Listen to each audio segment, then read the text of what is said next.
Now, the greatest radio shows of all time. Suspense. The Shadow Node. Washington calling David Harding, Counter-Spy. Classic radio theater. The Great Gildersleeve. Fibber McGee and Molly. Dragnet. Gunsmoke. The Lone Ranger. Now, step back into a time machine with your host, Wyatt Cox. Good evening, friends of the Inner Sanctum. Comedy on a Thursday, episodes of the Bill Harris Alice Faye Show. We'll also have My Favorite Husband, starring Lucille Ball, Fibber McGee and Molly, Father Knows Best, and Claudia. That's all straight ahead on this Thursday, 9th day of April, 99th day of the year, and we have 266 days left in 2026. By a single vote, the Senate ratified a treaty with Russia to buy Alaska in 1867. In 1939, Marian Anderson sang at the Lincoln Memorial after having been refused the right to sing at the Daughters of the American Revolution's Constitution Hall. Ladies and gentlemen, in this great auditorium under the sky, all of us are free.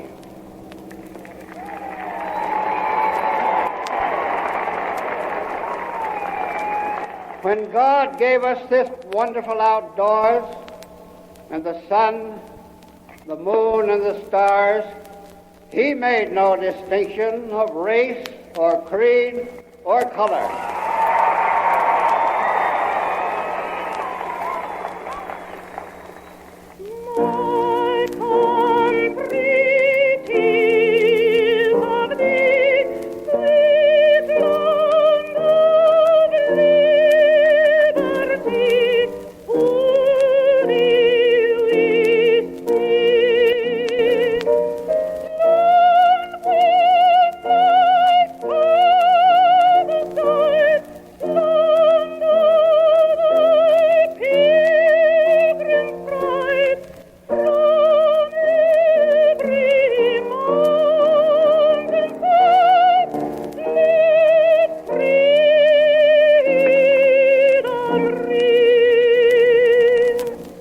Marian Anderson with an introduction by then Secretary of the Interior Harold Ickes on this date in 1939.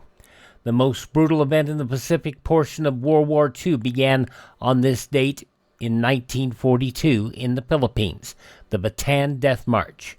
This eyewitness account is not for the squeamish. Your discretion is advised. We started the death march in groups of 100, about 3,000 or 4,000 of us in the line, marching by fours. About 3 Jap guards to 100 of us. Didn't see any officers. Mostly those superior privates of theirs, men with 2 or 3 stars in their uniforms. They'd slap our soldiers across the face, beat them up. I saw one of our men carrying a new pair of shoes. He sat down to take off his old shoes. The Japs came up and took away both pairs. That lieutenant walked 7 days in the death march, and when we arrived at the end of the journey, he didn't have feet, just a mass of infected blisters. Differing sources report wildly different prisoner of war counts prior to reaching Camp O'Donnell, from 5,000 to 18,000 Filipino deaths and 500 to 650 American deaths during the march on this date in 1942.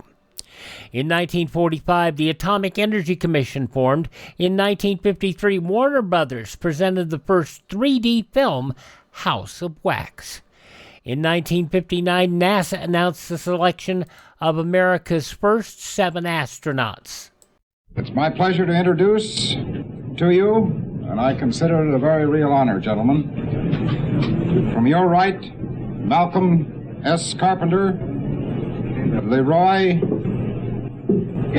Leroy G. Cooper, John H. Glenn, Virgil I. Grissom, Walter M. Shira, Alan B. Shepard, Donald K. Slayton.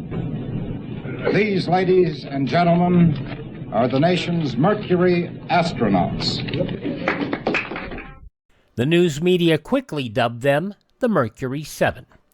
In 1969, a different group, the Chicago 8, pled not guilty on federal charges of conspiracy to incite a riot at the 1968 Democrat National Convention in Chicago on this date in 1969. After a bombing in West Berlin that killed 2 American servicemen was linked to Libya, President Reagan told United Press International's Helen Thomas his frank opinion on Libya's leader. We know that this mad dog of the Middle East has a goal of a world revolution, which is targeted on many of his own Arab compatriots. And where we figure in that, I don't know, maybe we're just the enemy because it's a little like climbing Mount Everest, because we're here. Everyone's entitled to call him whatever animal they want, but I think he's more than a bad smell. President Reagan ordered retaliatory strikes against Tripoli and Benghazi 10 days later. Federal court found former Panamanian dictator Manuel Noriega guilty on this date in 1992 on drug and racketeering charges.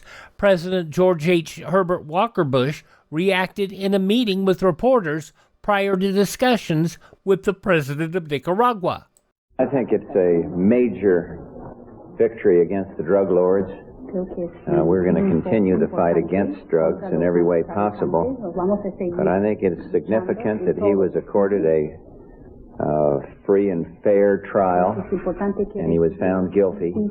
And I hope it sends a lesson to drug lords here and around the world that they'll pay a price if they continue to poison the lives of our kids in this country or anywhere else. Well, Noriega's attorney, Frank Rubino, angrily fired back. This, in our opinion, is the modern-day version of the Crusades, as the United States will now trample across the entire world, imposing its will upon so-called independent sovereign nations. Noriega was sentenced to 30 years in prison, but he didn't make it. He was held in Panama under house arrest due to declining health following brain surgery early in 2017. He died in May of 2017 at the age of 83. A congressional giant left office in disgrace on this date in 1996. Congressman Dan Rostenkowski of Illinois pled guilty to 2 counts of mail fraud. The once powerful chair of the House Ways and Means Committee said he was made a scapegoat for business as usual on Capitol Hill. Sometimes one person gets singled out to be held up by law enforcement as an example. I simply have to accept that. And that's what happens. It's true. Rostenkowski sentenced to 17 months in prison, fined $100,000. He died at the age of 82 from the effects of lung cancer in August of 2010. The National Prisoner of War Museum in Andersonville, Georgia, unveiled on this date in 1998 on the site of an old American Civil War POW camp. In 2003, Baghdad fell to Army forces, and while there was a lot of celebration over the fall of Iraq, Defense Secretary Donald Rumsfeld told reporters it wasn't nearly over. There's a lot more fighting that's going to be done. More people are going to be killed. Let there be no doubt. This is not over, despite all the celebrations on the street. Rumsfeld was right. The war continued until 2011, and really it's never ended.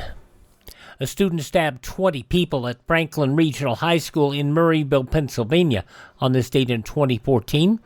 And on this date 9 years ago, after refusing to give up his seat on an overbooked United Express flight, Dr. David Dautoy Ankh forcibly dragged off the flight by aviation security officers, leading to major criticism of United Airlines. Deaths on this date include Frank Lloyd Wright, the architect, singer Brooke Benton, Rainy Night in Georgia, Sam and Dave singer Dave Prater, and Charles Van Doren. You remember him from the game show scandals of the 50s. His was regarding the game show 21. Birthdays on this date include the wonderful Tom Lehrer. Consider the following subtraction problem, which I will put up here. 342 minus 173. Now, remember how we used to do that. 3 from 2 is 9, carry the 1. And if you're under 35 or went to a private school, you say 7 from 3 is 6. But if you're over 35 and went to a public school, you say 8 from 4 is 6. And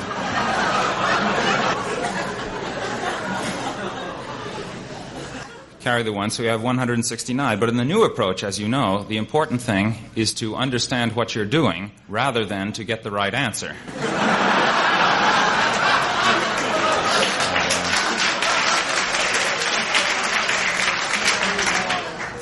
Here's how they do it now.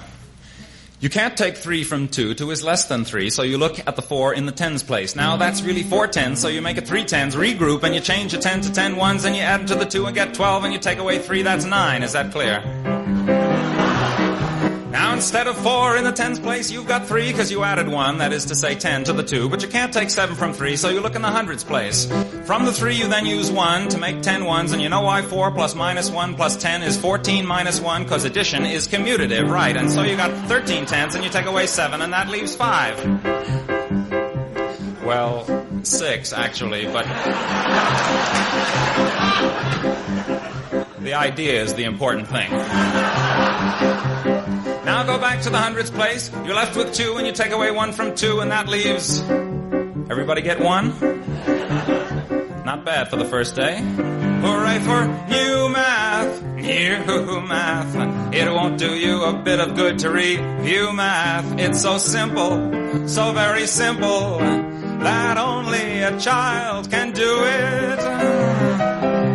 And before he died, he put all of his music, all of his works into the public domain. And if you want to find it, go to Tom Lehrer Songs. That's LEHRER songs.com. It's all up there, available for people to get a hold of. And I think that's really neat. That Lehrer, in fact, where is it? I've got it right here. His disclaimer. Here it is. Here's what he said. I, Tom Lehrer, individually and as trustee of the Tom Lehrer Trust 2007, hereby grant the following permissions. All copyrights to lyrics or music written or composed by me have been permanently and irrevocably relinquished, and therefore such songs are now in the public domain. All of my songs that have never been copyrighted, having been available for free for so long, are now also in the public domain. In other words, I have abandoned, surrendered, and disclaimed all right, title, and interest in and to my work, and have injected any and all copyrights into the public domain. And he goes into a lot of this, but I mean, it's really neat. So in short, I no longer retain any copyrights to any of my songs, so help yourself and don't send me any money. Tom Lehrer, a wonderful person who enjoyed satire, great satirist. He passed away last year at the age of 97, and he will be remembered on this, his birthday. He would be 98 years old today. Also born on this date of people who are no longer with us include children's television producer Marty Krofft, actor Avery Schreiber, very funny comedian. How about musician Carl Perkins, editor-publisher Hugh Hefner, actor Ward Bond, and singer Paul Robeson. All those folks born on this date, they are now participating on another stage. Hi, this is Jeff Foxworthy. It is now time for the birthday announcements. The following people are now officially older than dirt. Olivia from the Waltons. Michael Learned is 87 today. From the day after tomorrow and Flight of the Phoenix, Dennis Quaid is 72. Wyatt, you ever wonder why we've been a part of so many unfortunate incidents, yet we're still walking around?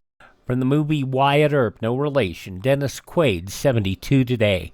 The beautiful actress supermodel Paulina Porvikova is 61 today.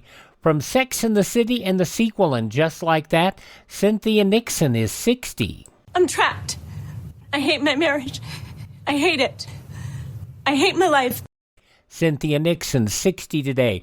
Rudy from The Cosby Show, Keisha Knight Pulliam, is 46.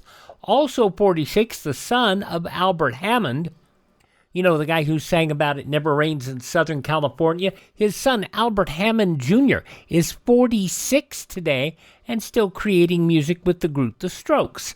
From Gossip Girl, Leighton Meester is 40. Hi, this is Blair Waldorf. I was wondering if any of the pieces that I put on hold were picked up today? Leighton Meester, 40 today. From All My Children, Jesse McCartney, actor-singer, 39. From Twilight, Kristen Stewart is 36. About 3 things I was absolutely positive. First, Edward was a vampire. Kristen Stewart, 36 today. Actress Elle Fanning is 28. And from America's Got Talent, the beautiful Jackie Evancho, wonderful singer, 26 today. Those just a few of the people celebrating the 9th day of April as their birthday. If this is your birthday. We baked you a birthday cake. If you get a tummy ache and you moan and groan and woe, don't forget we told you so. Happy birthday! Happy birthday! Make a wish, dear, and blow out the candles. Here they go.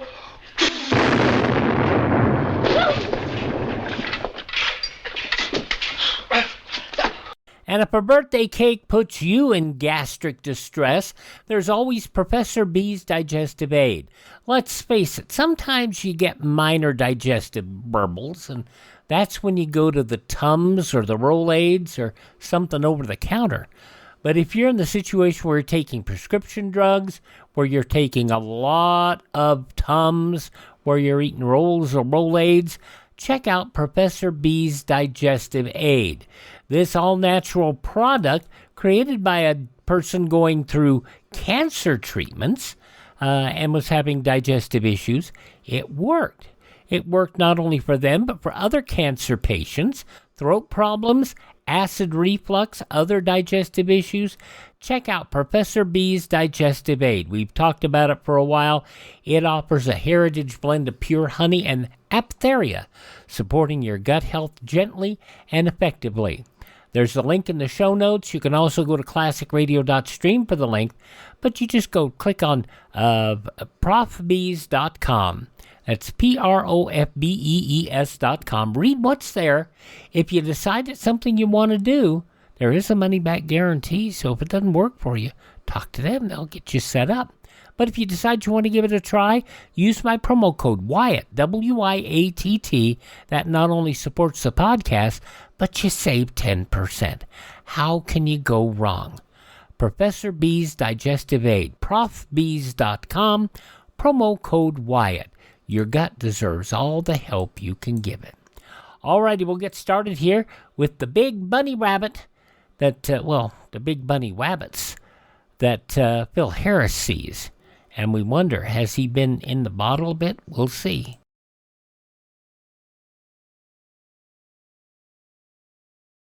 The battle that changed the face of the world. Rod Steiger is Napoleon, Christopher Plummer is Wellington, and Orson Welles is Louis XVIII. Now, Paramount Pictures is proud to present the greatest battle ever fought. Waterloo. Rated G, general audiences.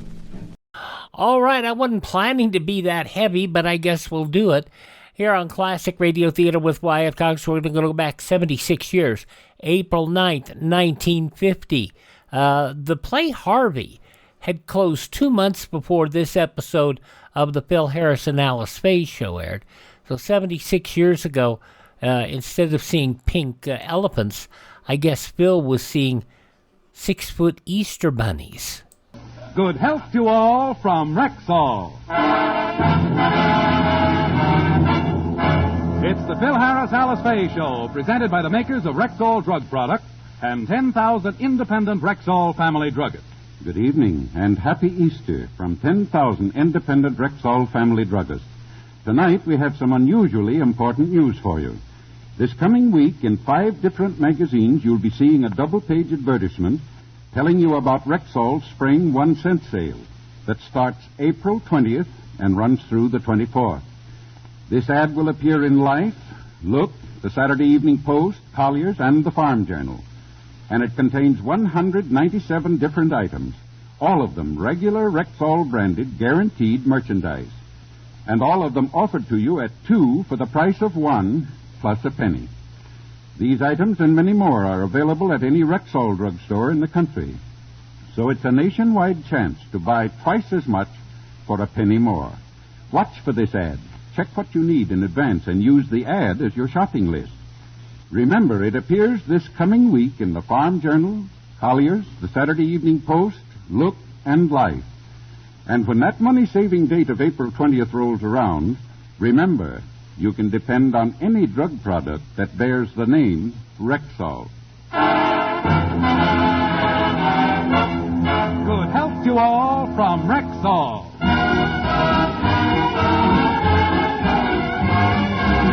And now your Rexall family druggist brings you the Harris and Alice Faye Show. Written by Ray Singer and Dick Chevrolet with Elliot Lewis, Walter Tetley, Robert North, Janine Roos, Ann Whitfield, Walter Sharp and his music, yours truly, Bill Foreman, and starring Alice Faye and Phil Harris.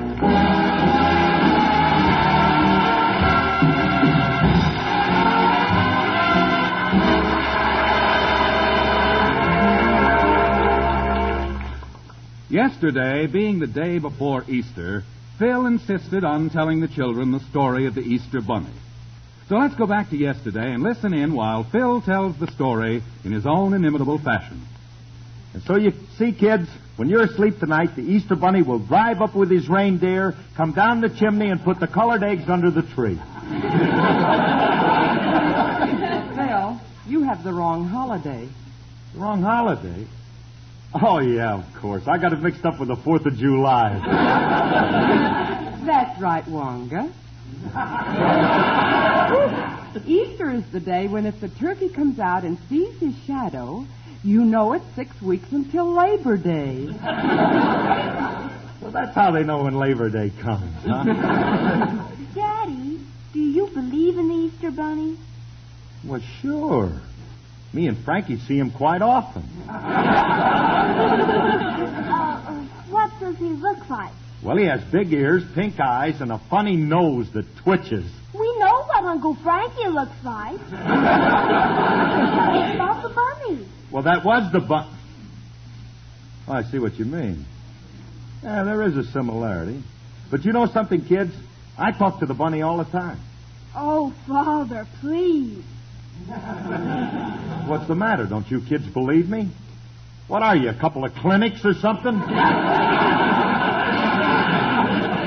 Tell you a beautiful story about the Easter Bunny and you don't believe me. I believe you, Philip, and please go on. You intrigue me. Well, if it isn't Uncle Wiggily. Pull up a cabbage and sit down. You kids will think differently tomorrow morning. When you see the eggs my friend the rabbit leaves tonight, you'll think differently, all right. Come on, Alice. Let's leave these two little disbelievers here. Phyllis, he really believes that corny bunny story. It figures. Gee, poor Daddy. He'll be awful disappointed if that rabbit doesn't show up tonight. We've got to do something about it. What can we do? It's simple. All we have to do is find a big rabbit that can talk. Oh, Sis, you've been popping your bubble gum too hard. Where can we find a talking rabbit? I know a guy. Where do we find this guy? Well, you know Daddy's other radio program? You mean the one that he stars on for Lucky Strike? Yes. Well, there's a stooge on that program who can talk like a rabbit. Oh, I don't think Mr. Benny can talk like a rabbit. Alice, Mr. Benny is not a stooge. Daddy says he's the best straight man he ever had. Anyway, I'm talking about Mel Blanc. He's the one who plays Bugs Bunny in the Warner Brothers cartoons. Oh, yes, he's wonderful. Let's call him and see if he'll dress up in a rabbit suit and come over. Yeah, and will Daddy be surprised? But remember, we got to keep it a secret.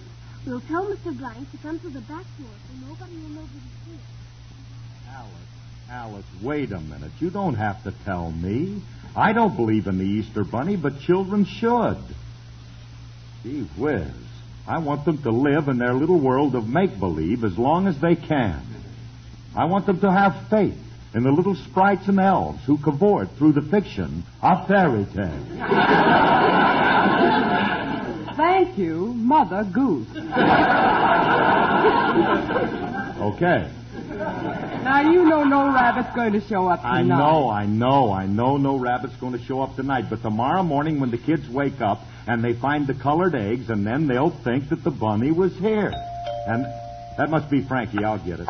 I told him to get a dozen eggs and some dye on his way over. Oh, hello, Franklin. Hiya, Curly. Well, I got the stuff you wanted. You get the glasses and nutmeg, and I'll mix it.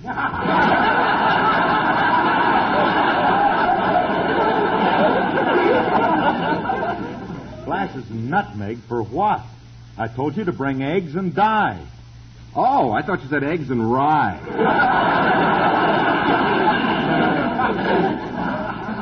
Bramley, listen to me. I wanted to color eggs for the kids. Now you made a mistake.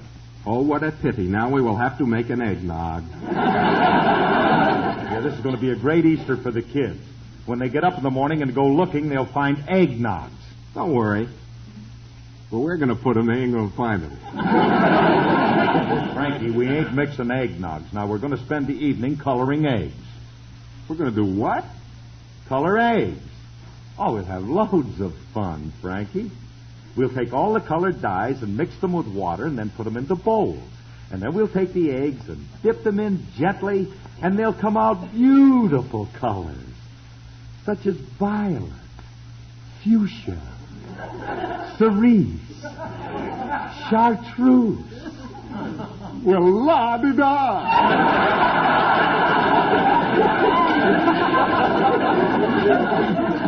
Sounds like a racy evening. All right. Look, Brimley, this is for the kids. I want them to believe in the Easter Bunny. Now, look, you got the wrong stuff, so you'll have to go back to the store and get some dye. All right, I'll exchange it. I'll take back the rye. Don't touch that bottle. It has a color all its own. Old fuchsia. We're going to dye eggs. What do you need the bottle for? We'll use to crack open the eggs. Now get going. Okay. While I'm gone, do me a favor and sing. Why do you want me to sing while you're gone? Better than having you do it while I'm here. Well, he wouldn't understand this number anyway.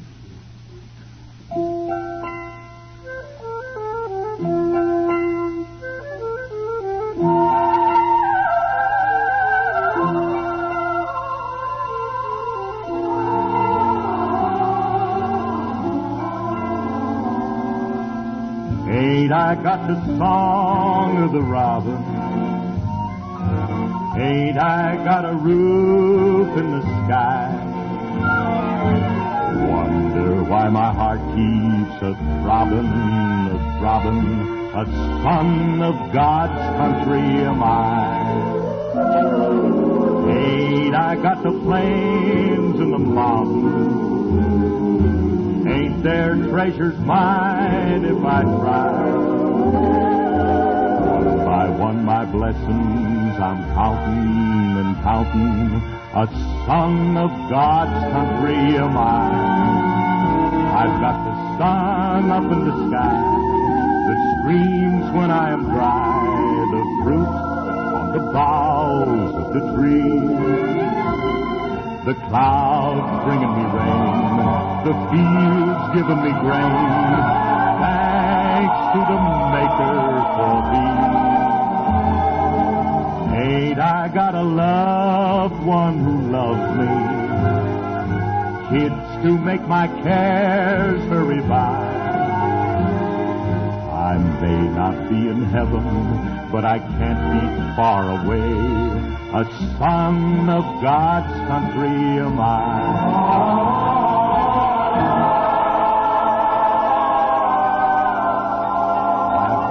Sun up in the sky that screams when I am dry.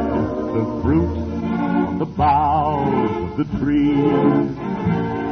Clouds bringing me rain. The fields giving me grain. Thanks to the Maker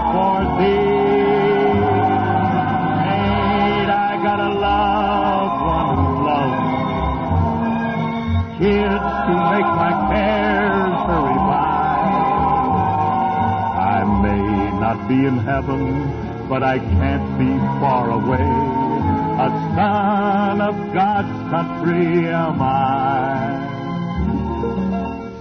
One of God's children am I.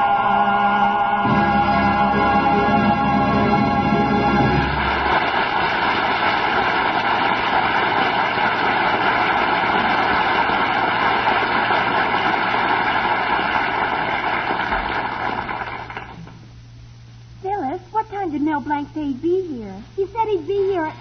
That's the back door. It must be him now. I'll let him in. Gee, it's Bugs Bunny. What's that, Doc?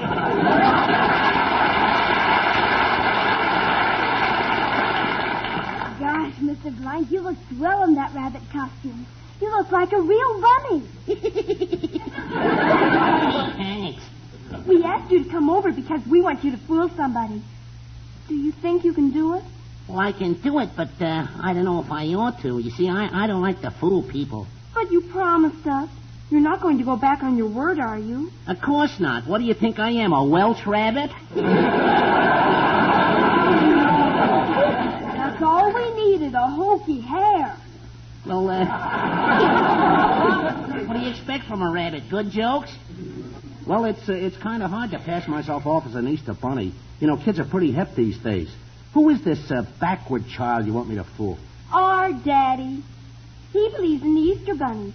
He believes in the Easter Oh, he's been nibbling on painted ham hocks.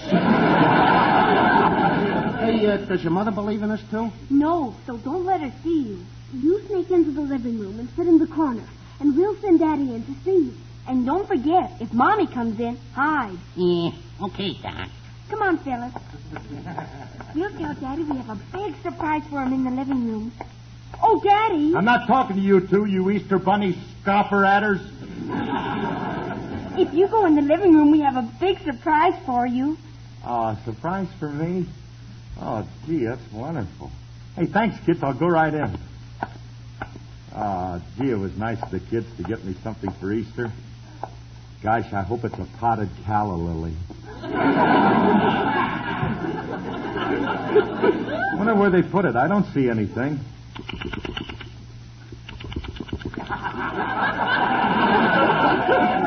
I got to take care of the water on my knee.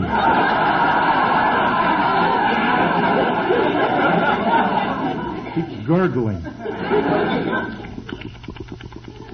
What's that sound? Seems to be coming from the corner. Oh, it's just the Easter Bunny. I knew he'd show up and... Wait a minute! Now, wait a minute. Get a grip on yourself, Curly. Oh, now I'm seeing rabbits. And look at the size of them. I can't understand it. I haven't touched a drop in 2 months. I've been fighting it. I've been fighting it too hard. I'm suffering from battle fatigue. You're not really there, are you, Bunny? Alice, come in here quick, Alice! Oh, for heaven's sake, what is it, Phil? What's wrong? Alice, look in the corner. A rabbit with a glandular condition. What are you talking about? There's nothing in the corner. I don't see anything. He's right over... He's gone. Who's gone, dear? Alice, I saw a 6-foot Easter Bunny sitting over there. I know, dear. He was dressed in white fur, and he had pink eyes and big ears, and he was wearing a high hat. Don't be funny. He wasn't wearing a high hat. It was a derby. Didn't you see him, Alice? Of course not, Phil. You're seeing things. Oh. Now lie down, dear, and I'll go get you a cup of hot tea. Tea? Poor Phil. What's wrong, Alice? Oh, it's Phil. Willie, he's seeing 6-foot rabbits. What should I do? Cut down the water pressure in the shower. It's beating his little brains out.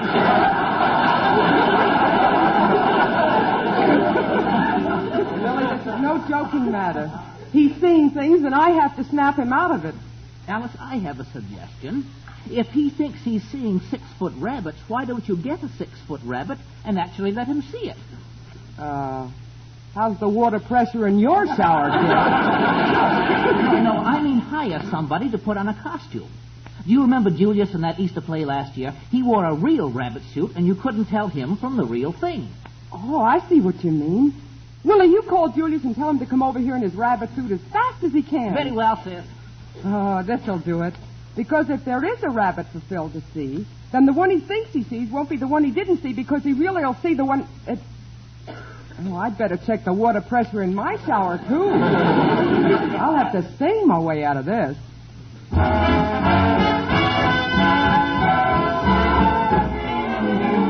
We've got to stay with the happy people.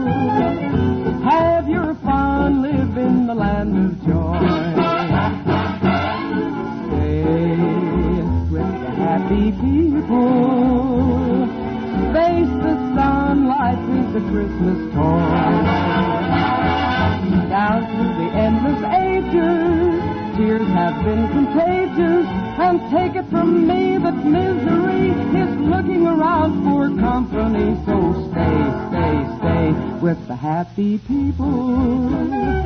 Don't wrinkle your brow, it's strictly out of style. Just stay with the people who love to wear a smile. Smile, won't you wear a smile? Smile, smile, won't you wear a smile? Smile, smile, won't you wear a smile?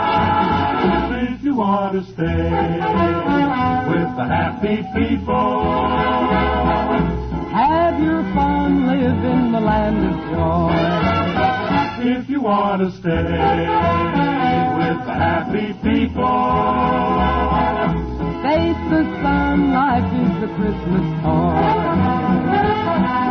Down through the endless ages, tears have been contagious. And you can take it from me that misery is looking around for company. so stay, stay, stay with the happy people.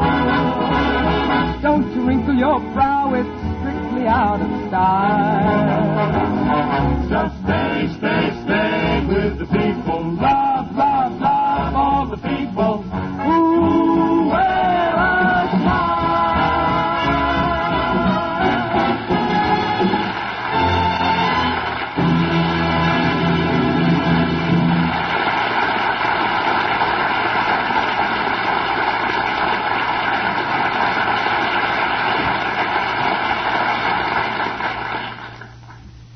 Alice, I called Julius, and he'll be right over in his rabbit suit. Oh, good. And when he comes, we'll sneak him in the dining room. Where's Philip? Oh, he's still in the living room resting. Let's not disturb him because it's been quite an ordeal. It's the most ridiculous thing that ever happened to me. If the rabbit was sitting in that corner, Alice would have seen him. But she didn't see him, so he couldn't have been there. I'm beginning to feel a little better. For a minute, I thought I was off my trolley. Frank, Frank, I'm derailed. Alice, Alice! Quit yelling, Curly. I got the dye. What's the matter with you? You look like you've seen a ghost. Oh, I just saw worse than that, Remley. Now, take a look in that corner behind me. Please tell me that there's nothing there. Well, I don't see any. Oh, hiya, Harvey. As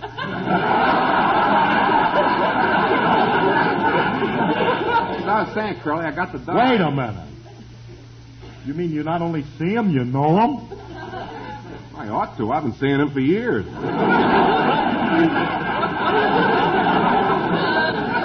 Oh, this animal belongs to you, huh? Yeah.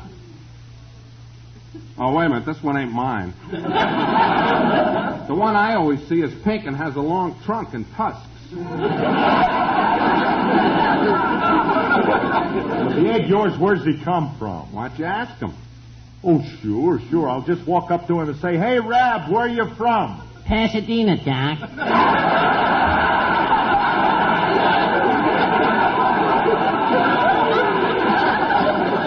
Remley's talking. Don't tell me. I'll make him believe I didn't hear him. He's talking English. You're lucky. Mine talks elephant language. Can't understand a word mine says. Cut that out. Now, look, this is serious. Remley, we got to pull ourselves together. A rabbit can't talk. But, Curly, we just... Never mind.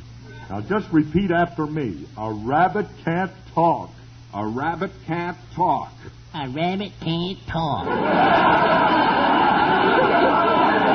You keep out of it. Remley did it again. There's something phony about this rabbit. He sure is a stupid-looking thing. I've never seen such red eyes. Look who's talking. Now, just a minute, Rabbit. My red eyes have All to right, be... Frankie, stop talking to him. Look, Rab, I can't take any more of this. You better disappear and get out of my life or I'll make a rabbit stew out of you. Oh, yeah? Don't get tough with me, Doc, or I'll cut off your foot and make a good luck charm out of it. That does it. Come on, Remley, let's get out of this room. You don't have to urge me. Curly, I'm throwing away the nutmeg.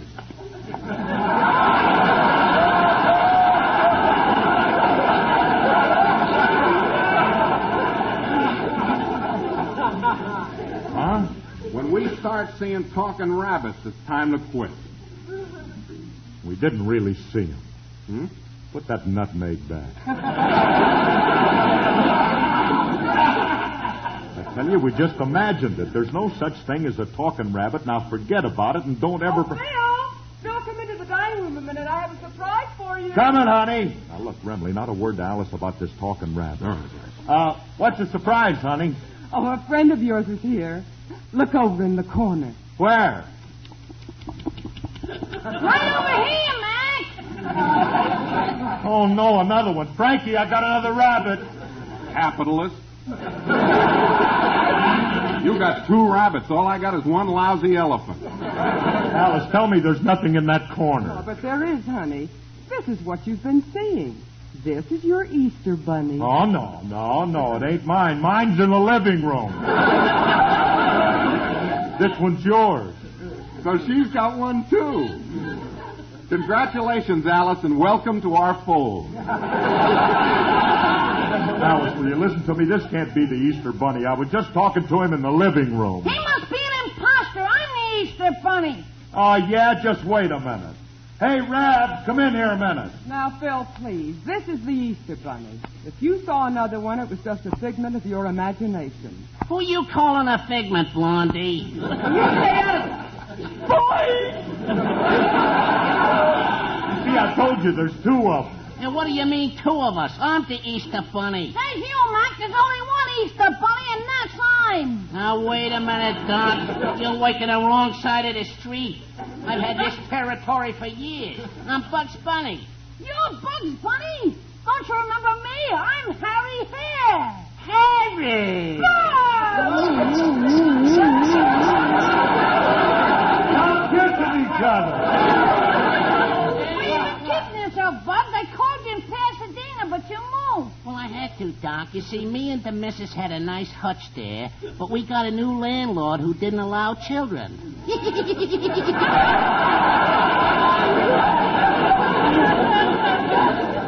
And that's no place for a rabbit. All right, Rabbit, you can break it up now. You stay out of this. How's your wife, Harry? Haven't you heard? She left me. For another rabbit? No. They mechanize her and they're using her at the dog track. Well, at least she's going around in nice circles. All right, cut. And Julius, you can climb out of that rabbit suit now. Okay. What's the idea? What are you trying to pull? Oh, it's my fault, Phil. I hired Julius to play the Easter bunny. Well, what about the other one? That one I don't know about. Oh, I guess I better unmask, too. Look, Phil, it's me. Well, Mel Blanc. Yeah, the kids hired me to play the Easter bunny. Oh, for goodness sakes, what a family. How wild can you get? Hiring 2 people to play rabbits. Well, thank goodness for one thing, I'm not crazy. Curly, I hate to tell you this, but a 3rd rabbit just came in. Look, another one? No, you don't. I'm not going to fall for this again. Hey, buddy, who hired you to play the Easter bunny? Nobody hired me. Well, what's your name? Who are you? My name is Peter. I'm a real rabbit. Oh!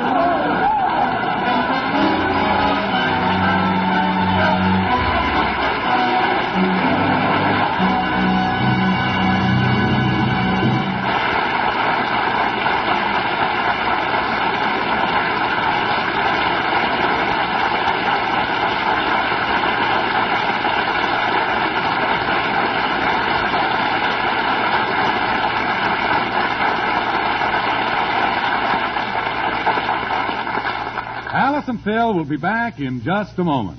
But right now, here's a lady with a question for our Rexall family druggist. I want to know more about the ad on Rexall's 1-cent sale. Well, ma'am, the ad appears this coming week in the Saturday Evening Post, Look, Life, Collier's, and the Farm Journal. And it contains 197 items offered to you during Rexall's 1-cent sale at 2 for the price of 1, plus a penny. What an opportunity to save. You said it, ma'am. A 2-for-1 Rexall opportunity. Because remember, these 2 big magazine pages are crammed full of regular Rexall-branded, guaranteed items.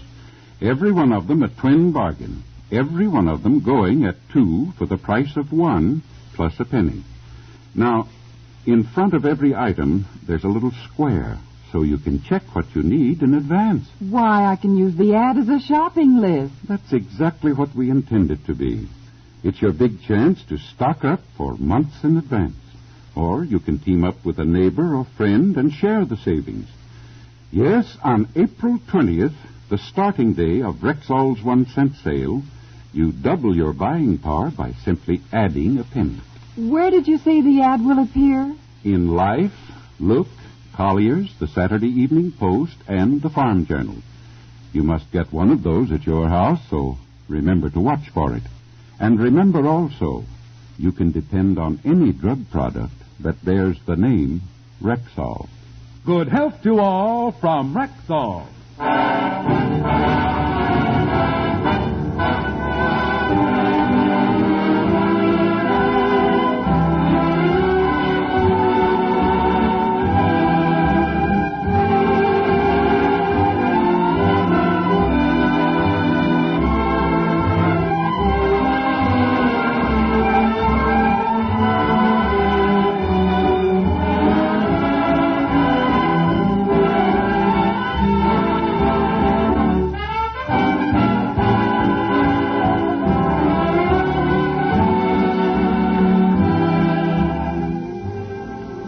This is Phil again. Folks, the Red Cross belongs to you. You are the Red Cross.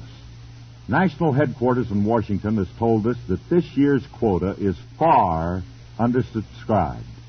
And as we all know, today's cost of food and shelter is higher than ever. So for every dollar you gave before, this year, add a quarter more. Good night and happy Easter. Happy Easter, everybody.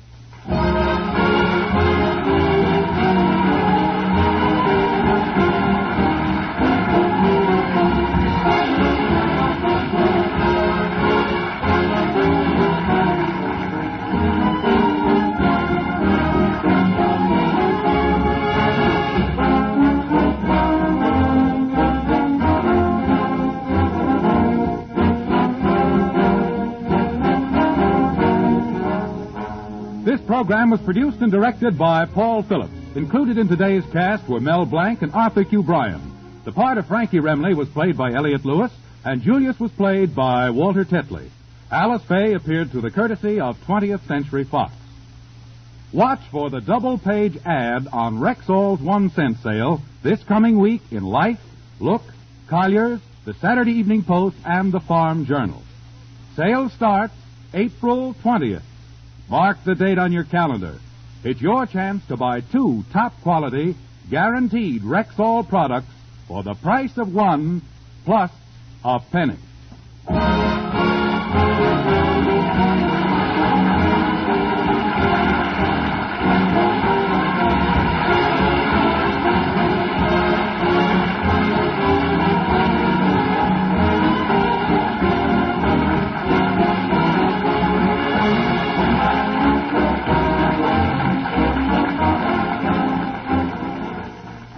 76 years ago, April 9th, 1950, Phil Harris and Alice Faye. Kind of icky, I'm sorry. The show wasn't as good as I tried to equalize it out a bit. Didn't seem to work too much here on Classic Radio Theater with Wyatt Cox. But I think anytime you can get a show like that and get Arthur Q. Bryan and Mel Blanc in with Phil and Alice, it doesn't get much better than that. Anyway, up next, Lucille Ball, Richard Denning, My Favorite Husband.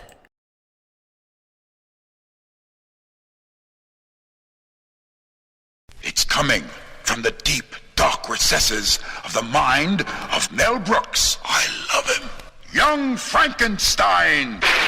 Starring Gene Wilder, Peter Boyle, Marty Feldman, Cloris Leachman, Terry Garr, Kenneth Mars, and Madeline Kahn. We had the guts to make it. Now let's see if you've got the guts to see it. Young Frankenstein in black and white. No offense. Rated PG. Parental guidance suggested. Can't get enough of Lucy. Lucille Ball as my favorite with my favorite husband, Richard Denning, in this episode of the program 76 years ago, an Armed Forces recording, which means no commercials in it. And this episode deals with hobbies. It's time for My Favorite Husband, starring Lucille Ball.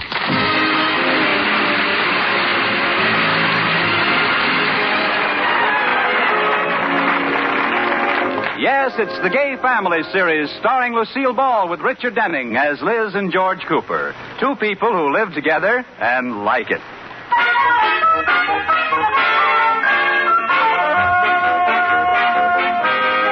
As we look in on the Coopers tonight, George and Liz are entertaining Mr. Atterbury and his wife, Iris. Dinner is over, and Iris has called Liz to one side. Liz, what? If we want to get to that movie, we've got to get the boys out of here before they start talking stamp collecting. Let's hustle them right out to a show. Okay. Hey, what are you two girls whispering about? Oh, nothing. Well, what do we do tonight? Say, let's go to a movie. Oh, that's a wonderful idea. Movie? Movie? Gosh, I'm glad you thought of it, Iris. I wonder what time the feature starts. 7:34. Oh. Uh-oh. It's a planned campaign.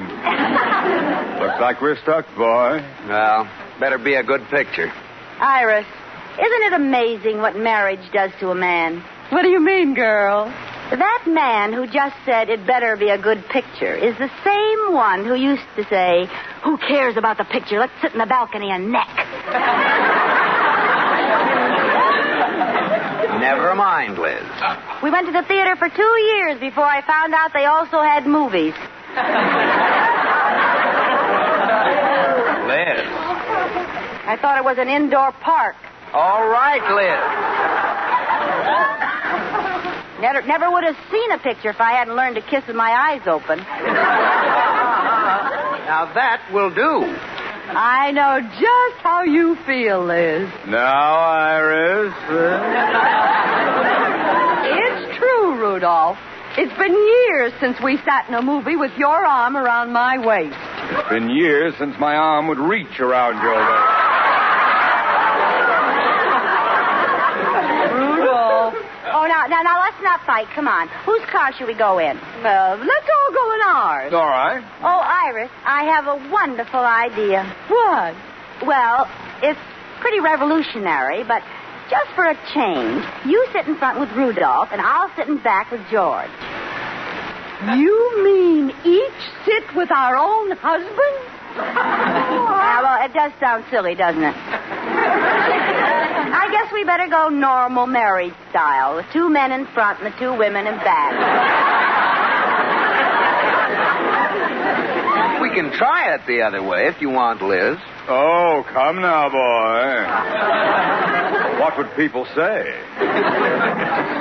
Anyway, it would be dangerous with Rudolph driving. He'd have to turn all the way around to talk to George.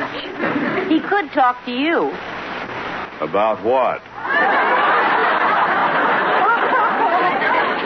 Okay, the jokes are starting to hurt. Let's get going, huh? Okay. And to show you what a sport I am, I won't even show Mr. Atterbury my new stamps. Oh, good. Now, come on. Then What we'll just... new stamp? Nothing. Tell him I'm the way, George. Oh, it's not much. I got a full sheet of 10 franc Andoras. No!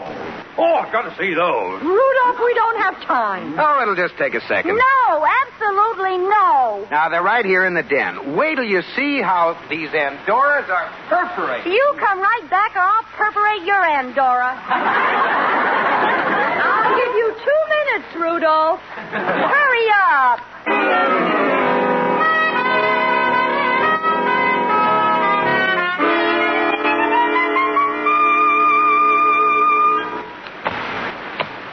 I'll go down with 3. Oh, darn. I was just getting ready to gin. What's the score, Liz? 15 games for you and 22 games for me. What time is it? 1:30. And they're still in there. Oh, Iris, this is disgraceful. We're playing second fiddle to a stamp collection. Yeah. We don't have hubbies. We have hobbies. And when they come out, I know just what they'll say. Well, I thought you girls wanted to go to the show. Why aren't you ready? If I hear that once more, I'll scream. Oh, you're a lucky man, boy. Well, it is a nice collection. See, that didn't take long, did it, Liz? No. Well, I thought you girls wanted to go to the show. Aren't you ready? She said she would, too. What's going on here? George Cooper, have you any idea what time it is? It's 1:30. 1:30? No! Yeah! We've just been sitting here. You don't care what happens to us. Oh, yes, we do. Oh, certainly. I've always told you I wish you felt the same way about stamps that I do. Oh, we'd love to have you girls share in our hobbies. Yes, we'd be delighted to welcome you as fellow philatelists. Well, you don't have to get nasty about it. He's talking about stamp collecting. It's called philately. Well, philooey to philately.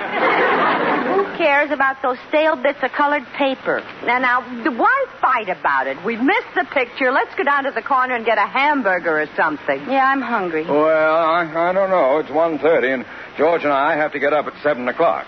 Tomorrow's Saturday. Well, I know. We're going to play golf. Another hobby rears his ugly club head. Well, Iris, aren't we selfish? First, we want to cut into their stamp time by going to a movie. And now we insist on going out to eat when they need their sleep to play golf. Aren't you ashamed? I wish I were dead. Lotus Bud. I think you're being very unreasonable, Liz. Oh, I'm sorry. Iris, why don't you and I make a little seat with our hands and carry Mr. Atterbury to the car to save his strength for golf? Now, wait a minute. Oh, it's a good idea. Up the daisy. Oh! Now, cut that out. Quick, I get the idea. Lay off me, will you? Stop it.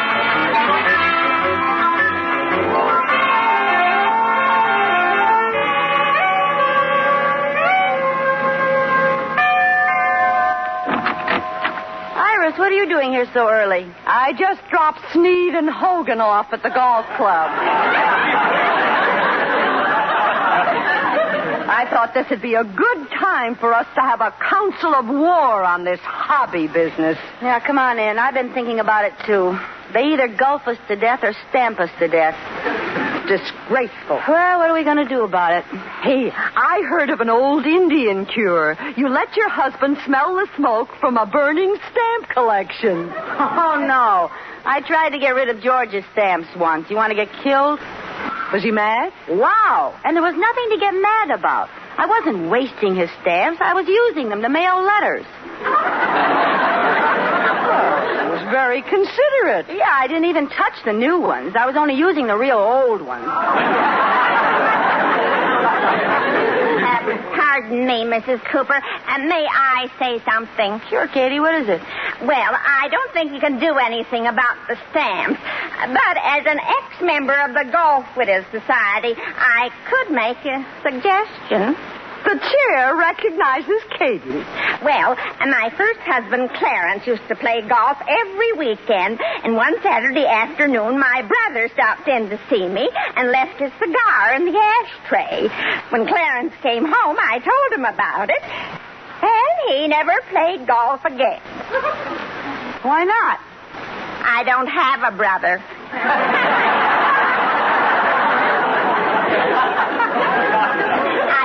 The cigar on the lawn.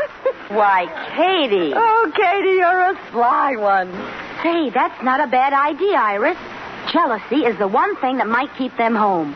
Why can't we buy a couple of cigars and leave the butts in the ashtray? Well, in the first place, both our husbands smoke cigars. Neither of them has smoked a cigar since New Year's. They made a resolution. Well, in the second place, to become a butt, A cigar has to be smoked. Oh, it does? Yeah. They don't sell them half-smoked, do they? I don't know. Look in the telephone book under used cigars. Well, we're not going to let a little thing like this stop us. Come on, we'll find one. Well, where are you going to find a half-smoked cigar? I don't know, but we'll find one if we have to stand in front of the pool hall and wait for a throwaway.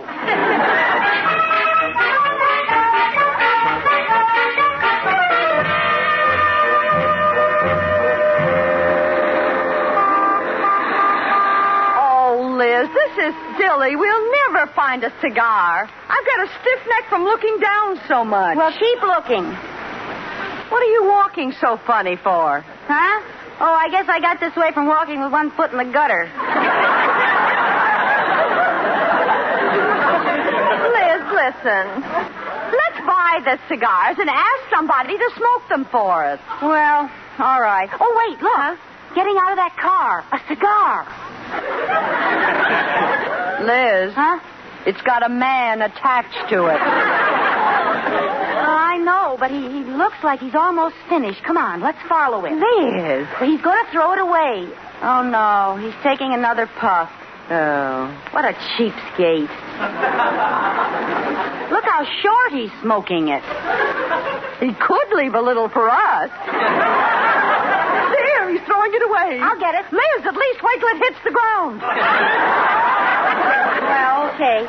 Now, go get your cigar. He's gone in that building. You wait here. Oh, no, you don't. I seen that first.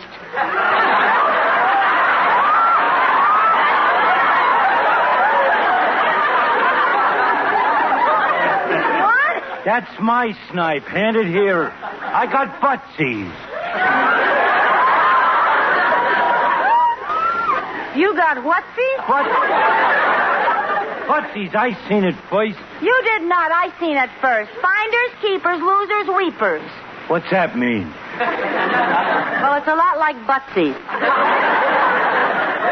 Hand over that butter, I'll break your sniping arm.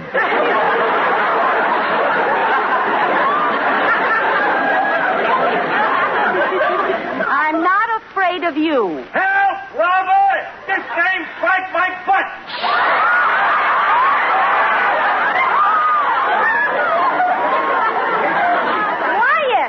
Quiet. I'll give you $1 for it. They stole my... A buck? Yeah. But that's a twofer. Isn't it a cigar? Yeah, but it's a twofer. Two for a nickel. Well, you see, I don't want a new one. Huh? I'd rather have one that's been smoked. Kid, you've been out in the sun too long without a hat. See you around. Well, wait a minute. Here's your $1. Skip it. They see me with you, they might think I helped you escape.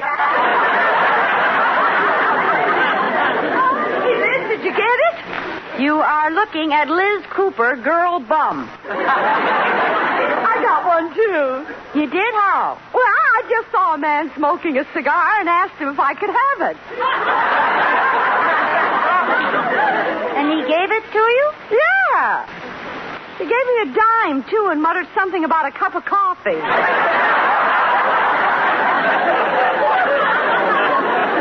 Oh, fine. Well, come on. Let's go plant these cigar butts in our living room. Okay. Pardon me, ladies. Would you give me a light? What? Well, I'm out of matches. I noticed you were smoking, and I thought you could give me a light from one of your...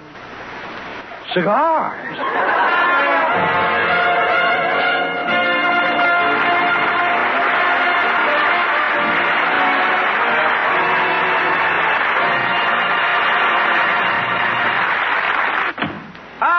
I'm home. Oh, I'm in the living room, dear. Phew, what a day. I'm bushed. I think I'll go up and take a shower before dinner. Wouldn't you like a piece of candy before you take your shower? What?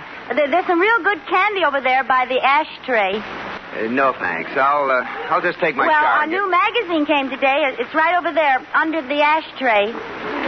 Liz, what are you driving at? Do you want me to take my shower in the ashtray? Well, no, it's just that... Hey, and why don't you clean out that ashtray once in a while? Hey, wait a minute. How did that cigar get in there? Cigar? Liz, who's been smoking cigars in my house? You have. This isn't my brand. It's a cheap cigar.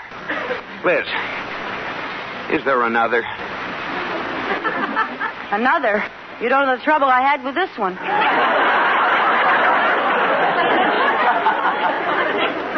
Now, don't try to clown your way out of this, Liz. Who smoked it? Well, I'll tell you the truth, George. But remember, it's your fault. My fault? If you're going to be gone every Saturday and Sunday playing golf and leave a gorgeous creature home all alone, who can be responsible? Liz, do you mean that... I'll get that. Now, you stay right here. I'm not through with you. Hello? George, boy, this is Mr. Atterbury. Oh, yes, sir? Do you have a cigar in your ashtray? Gosh, I knew it was cheap, but I didn't think you could smell it clear over there. I found a cigar over here, too. Boy, that guy really gets around. It was the strangest thing. When I came home, I lay down on the sofa. Pretty soon, Iris came sneaking into the living room, opened her purse, took out a dead cigar butt, and put it in the ashtray. No. But just as she started to cross the room with it, I sneezed. Well, what happened? The cigar and the ashtray are now in the chandelier. I don't get it. Oh, we're married to a couple of crafty characters, boy. They're trying to frame us with the old jealousy angle. Oh, so that's what they're up to. Yeah. Wow. George, what are you talking about so long? Well, thanks for calling. Goodbye, Mr. Atterbury. What's for dinner, Liz? What's for dinner? George, have you forgotten our terrible domestic crisis? No, but I've been thinking it over, dear. I play golf on weekends. You're entitled to your fun, too. What? All right, George, it's on your shoulders. You know the old saying, when the cat's away. Yeah, the mouse will plant phony cigars in the ashtray. It was not a phony cigar. It was a real one, and a real man was here, and how'd you find out it was a fake? Iris forgot to check the sofa before she set the scene. Mr. Atterbury saw all. Oh. Well, I'll take my shower now, and then I better nap.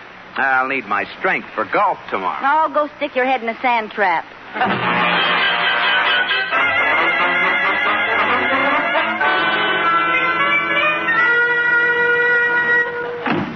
Hi, Iris. Come on in. The Council of War meets again. What's up? I have a new plan. We're going to share their hobby.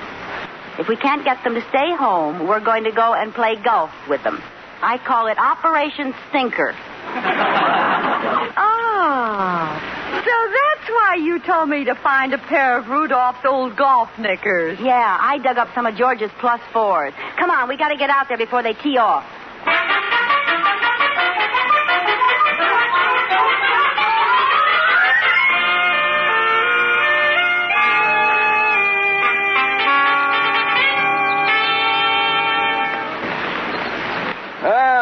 Nice day for golf, eh, George? Beautiful. I hope we find someone to fill out the foursome. Well, I sent the caddy into the clubhouse to look. If he doesn't find anyone, we'll go as a twosome.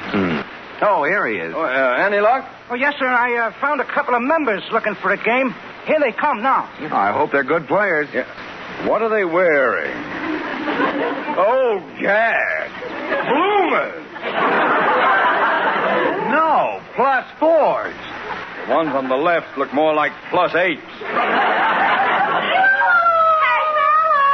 Oh, no, it's Iris and Liz. Quick, boy, pretend we haven't seen them. Go ahead, tee off.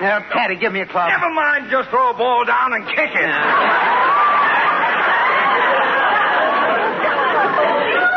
Hi, George. Hi, Mr. Atterbury. We came out to play golf with you. As you were, boy. We're trapped. Now, look, Iris. Fun is fun, but you don't know how to play golf. I do, too. Liz taught me. Yeah. Liz taught you. She doesn't know a thing about it. I do, too. I saw it in the newsreel. Well, boy, let's face it like men. After all, we asked them to share our hobbies. I'll start. The club, please, Caddy. Hey, sir. All right, now, a little courtesy, please. I'm going to drive. Oh, isn't this exciting, Iris?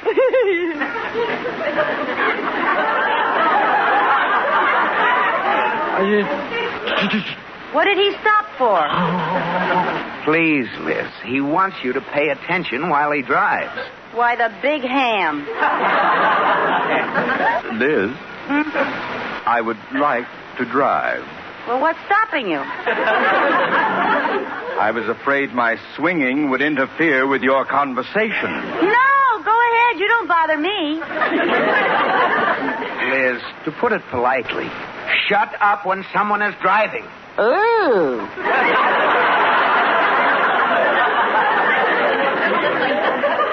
Well, here goes. Nice shot, Mr. Atterbury. I didn't see it. It's out there. Now, quiet, please. I'll drive. Right down the middle. I didn't see it. Neither did I. They're just making it up. Which one of you cares to go first? You go first, Diedrichson. Hand me the club. Is it all right to stand like this, Rudolph? Don't ask me. I didn't see the newsreel. You look great, babe. Go ahead. All right. Here goes. Quiet, please.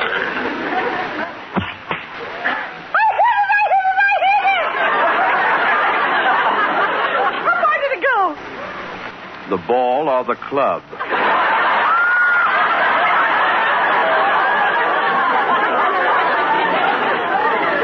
The ball went 2 feet. The club went 20 yards. Don't be a fool, Iris. Play the club. Come on, Liz. It's your turn. Okay. Stand back, everybody. Which club should I use? Well, it's only a 200-yard hole, so why don't you use a spoon? Wise guy, huh? Hand me a caddy.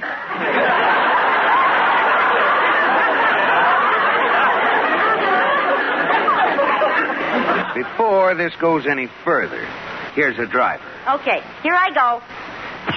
Where'd it go? Where'd it go? I can't see it. Look down. Who put that ball down there? You did. You haven't hit it yet. Oh, well, here I go. Well, here I go. Well, here I go. Not even close. Am I getting warm? If you are, it's from the exercise. Liz, you see that green plot of grass way down there? Uh-huh. Yeah, well, now try to put the ball on it. Put the ball on the green. Here I go. I hit it! I hit it! Where did it go? It's going into the woods. No. It hit a tree. It's bouncing out. It's going into the trap. No, it hit a stone. It's going into the water hole. No, it isn't. It's rolling across the bridge. Gad, it's on the green. Come on, everybody. Let's see how close it is. All right. Oh, there it is. There's the ball. It's just a couple of feet from the flag. Liz, you almost got a hole in one. A hole in one what? Oh, no. Liz, you see this green? Yes? Well, there's a little hole right in the middle of it. You're supposed to put the ball in the hole. Oh, you wouldn't tell me that back there.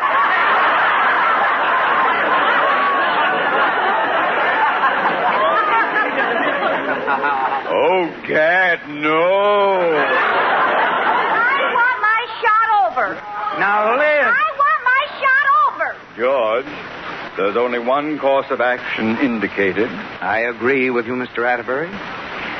Shall we break our clubs all together or one at a time?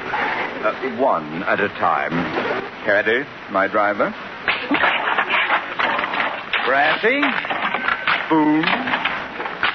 Nancy. Oh, what a shame. And I was Butter. just beginning to like this game.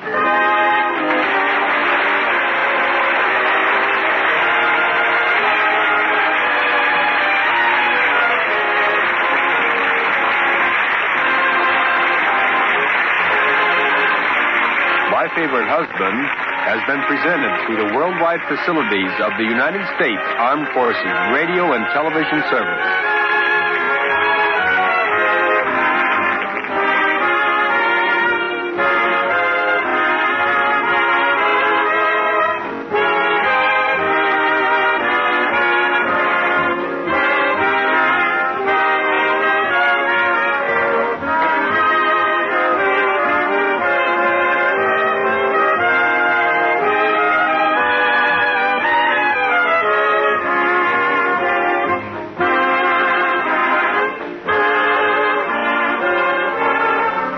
This is the American Forces Network, Europe. There you have it, My Favorite Husband, starring Lucille Ball and Richard Denning. I know it's going to be a much better episode of Fibber McGee and Molly, which will be coming up next. Tomorrow, Lux Radio Theater presentation, Lives of a Bengal Lancer. Also, Gunsmoke and Have Gun Will Travel. On Saturday, Dean Martin and Jerry Lewis, The Great Gildersleeve, George Burns and Gracie Allen, and Jack Benny. On Sunday, Big Town, starring Edward Polly, Dragnet, starring Jack Webb, also an episode of Escape, and Night Watch. On Monday, radio's outstanding theater of thrills, suspense, Orson Welles as the marvelous Barastro, The Disappearance of Mr. Dizzle on Casey Crime Photographer, Crime and Peter Chambers, starring Dane Clark, and the CBS Radio Workshop production, a very sad one entitled Jacob's Hands. On Tuesday, we'll laugh. The Screen Director's Playhouse production of It Happens Every Spring, along with Jimmy Durante, Abbott and Costello, and the Aldrich family. On Wednesday, the IRS is going to come back to talk to Jack in the Jack Benny Show. And while Jack was doing his stuff on CBS, over on NBC, Tallulah Bankhead, Eddie Cantor, and Jack Carson were starring in The Big Show. On Thursday, a week from today, we'll have Dick Calmer as Boston Blackie, Bob Bailey and Virginia Gregg let George do it, Calling All Cars from 1935, and The Whistler from 1950. All righty, Classic Radio Theater continues in just a moment. We will have an episode of Fibber McGee and Molly.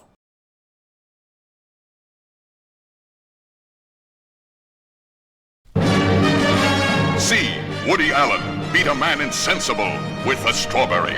See Diane Keaton become Marlon Brando before your very eyes. Watch as Woody battles a giant chocolate pudding to the death.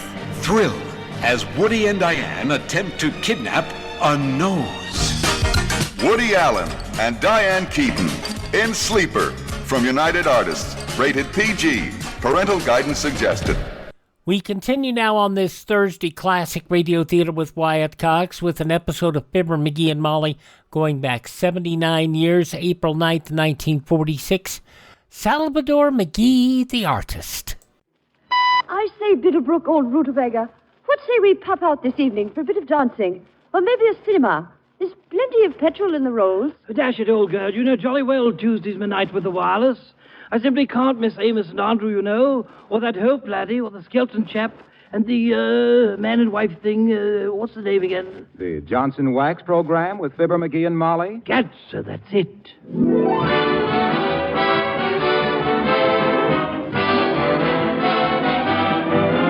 The makers of Johnson's Wax products for home and industry present Fibber McGee and Molly with Bill Thompson, Gail Gordon, Arthur Q. Bryan, B. Benaderet, and me, Harlow Wilcox. The script is by Don Quinn and Phil Leslie. The music by the King's Men and Billy Mills Orchestra.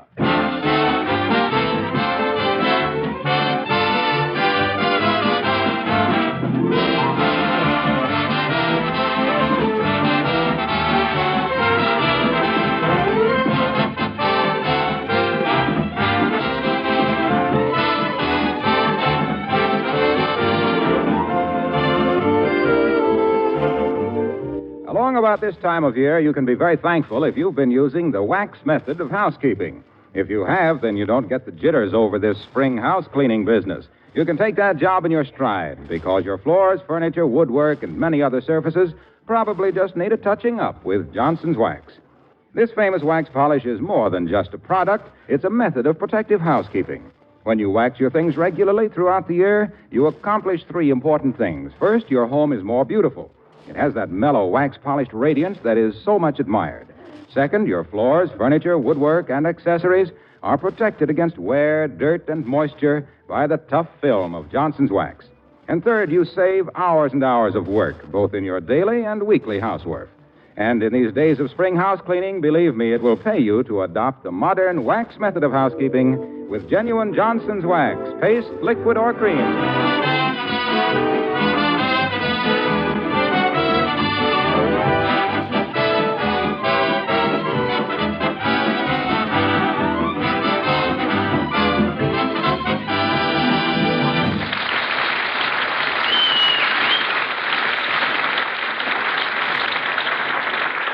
When a woman like Mrs. McGee, who is a good cook, marries into a family like the McGees, who are always hungry, they should have a revolving door on the guest room.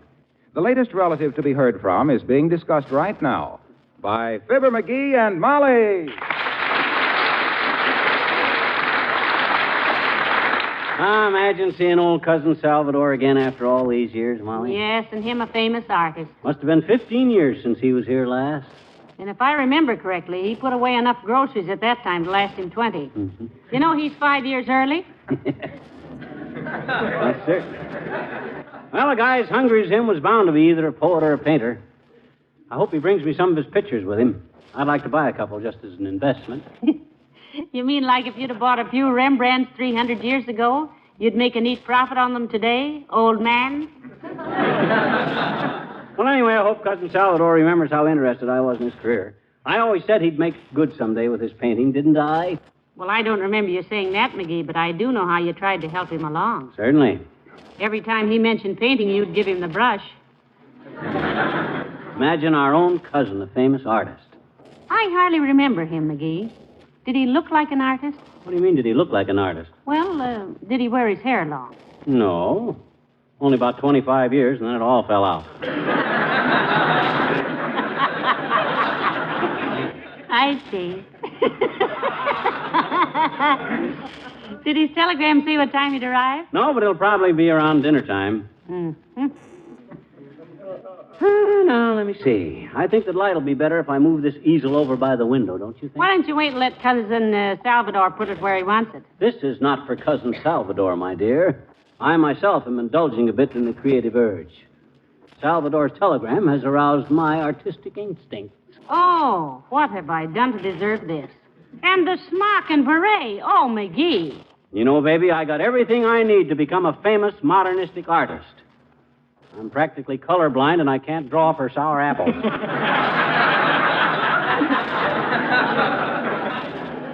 You know, it's too bad Cousin Mervyn isn't coming, or you could paint some still life. Hmm? He had one of the biggest stills around Peoria. I'm going to do impressionistic things, my dear. My first canvas, this one I'm working on now, will be entitled Retribution on Tuesday. It will show a well-done hamburger draped over an alarm clock with a human torso in the background tattooed with soft-shelled crabs and a green heifer wearing a paper hat.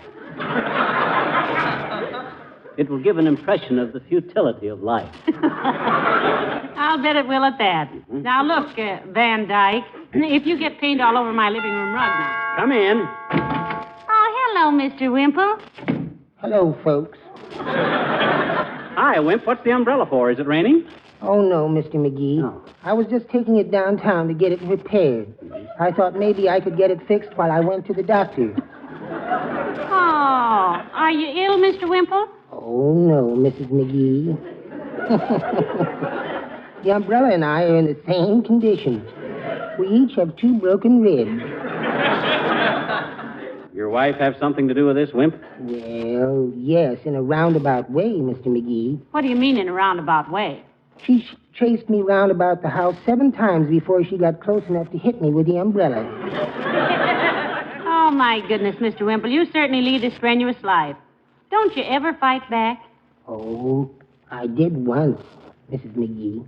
My gosh, you did? What happened, Wimp? Well, I'm a little ashamed of myself for losing my temper like that, Mr. McGee, but one day Sweetie Face was particularly naughty to me, and I grabbed up a loaded shotgun. Heavenly days. And I just stood there and I said, Sweetie Face, I said, and I meant it, too.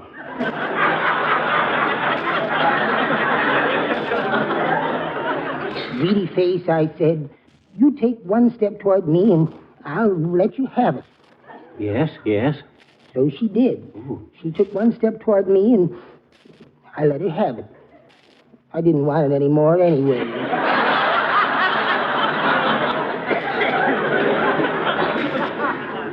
You ought to get your wife to take up some quiet hobby, Mr. Wimple. Like me, Wimp, I just took up painting. I'm working on a modernistic job now called Sunrise Over Your Father's Mustache. Or Tapioca Pudding in B flat.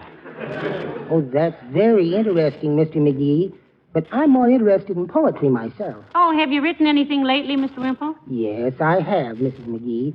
It's called Oh, Pretty Little Easter Egg. Well, let's hear it if you insist. All righty. Oh, pretty little Easter egg, whose shell I cracked so very gladly. You look at me from in my hand and make me feel so very sadly. Of all the folks on this great earth, the one I judge the very worst is the one who died you, little egg.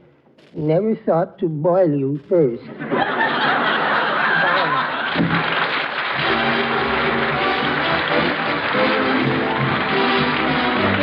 Billy Mills and the orchestra and Velia.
I think this one here's the best painting I've done in my whole career, Molly. And considering that your career just started about an hour ago and you've done 7, that's really something. Yeah. I sure wish it'd get dark, though. Why? So we could see the northern lights. All artists have got to have a northern light to work by, you know. No, that's just a north light, dearie. It is? Well, I'm sure glad to hear that. Them northern lights flicker like anything. What's the name of this current masterpiece you're working on? This I'm calling 2 railroad tickets in love with a pile of lint. Notice how the blue tones modulate into this dirty gray color?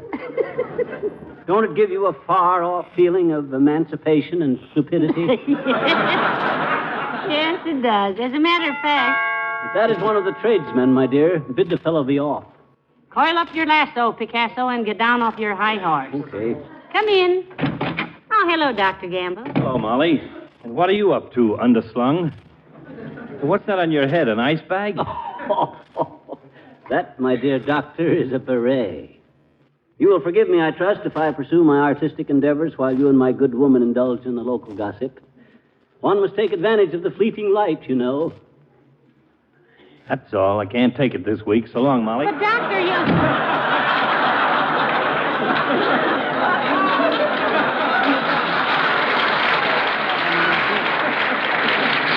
Now you see what you did, McGee? You and your fancy talk. Another few hours of this and you won't have a friend left in town. Is that right? You got to be rude to people if you want to be noticed. Who ever heard of a polite genius?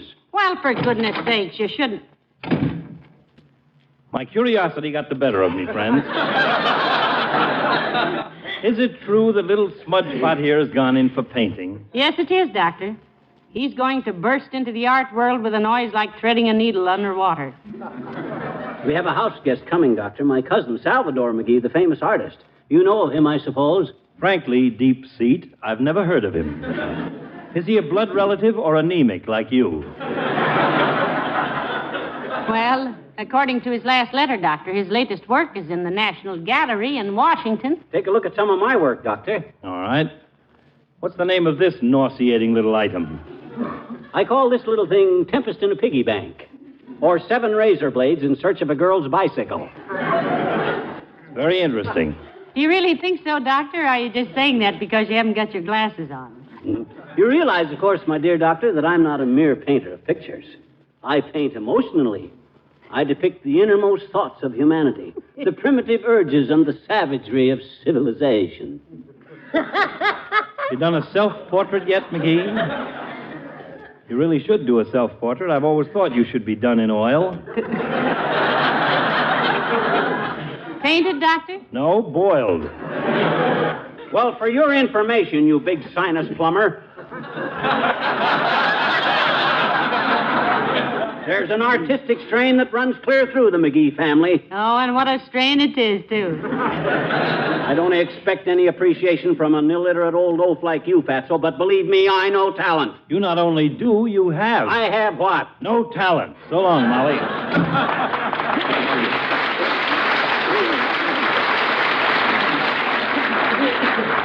I'm afraid the doctor has a low opinion of your efforts, McGee. Well, what'd you expect? You ever notice that corny picture he's got in his office?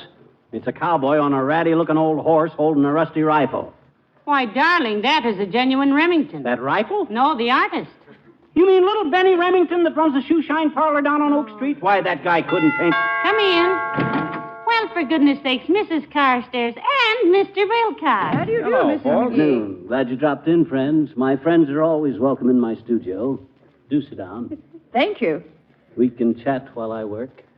We just met Doc Gamble, pal. He said you had a bad case of painter's colic, so we thought we'd drop in and see how you were. Oh, he was just being sarcastic, I guess, Mr. Wilcox. That is rather a strange bit of work you have in hand there, Mr. McGee. May I ask what you call it? Carsty, you have a true eye for the better things. This is a dream impression of unreality with tragic undertones of elementary depravity. And it doesn't hurt a bit. I call it ragamuffins at high noon. Or passion's plaything with outboard motor. I say, Wilcox, old fellow, hand me that tube of pink there, will you? That's a good chap. Hey, this isn't paint. It's toothpaste. I know. I'm just starting a new canvas called Delirium with Miriam Zirium.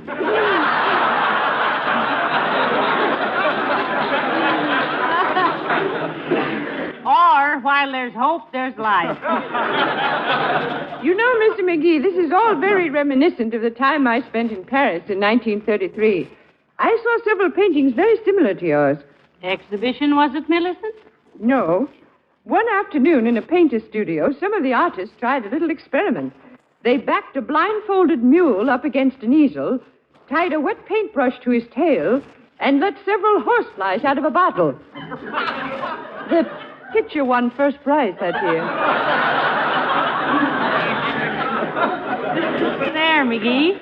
And remember, that mule was blindfolded. Yeah, that's all very well, but where can I get a bottle of horseflies at this time of year? Hey, what are you doing, Junior? Pal, here's a painting that really appeals to me. Can I buy this? Oh, my gosh, Junior, you don't want that old thing. Name a price, will you? I have a place on my living room wall where this will be perfect. Where are you living now, Mr. Wilcox? In a fracture ward? That one is pretty badly wrinkled, Mr. Wilcox. Why don't you select one? No, I want this one. I can just see it framed in a mahogany and gold frame. You know what I'll put on the frame? I think I could make a pretty good... Johnson's Wax, naturally.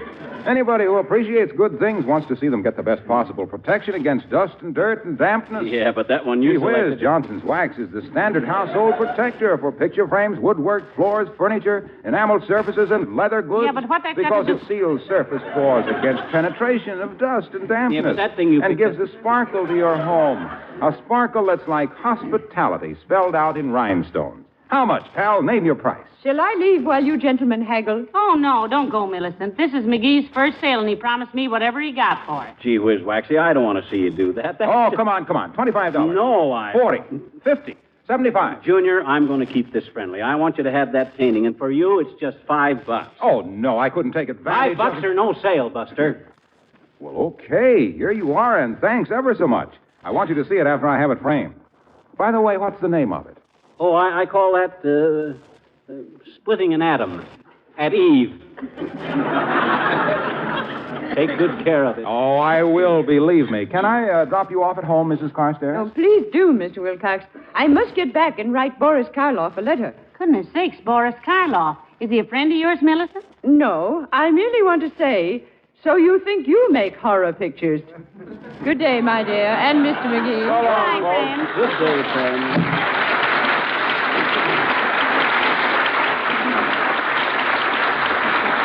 I can't understand you, dear. You had a chance to get $100 for that painting. Dad rat it, that wasn't a painting. That was the rag I've been wiping my brushes on.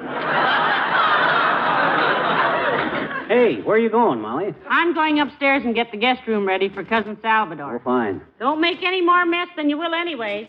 Okay. There goes a good kid. I ain't fooling her any with this long hair stuff. She knows I'm just a Grant Wood with knot holes. But does she care? No, sir. She...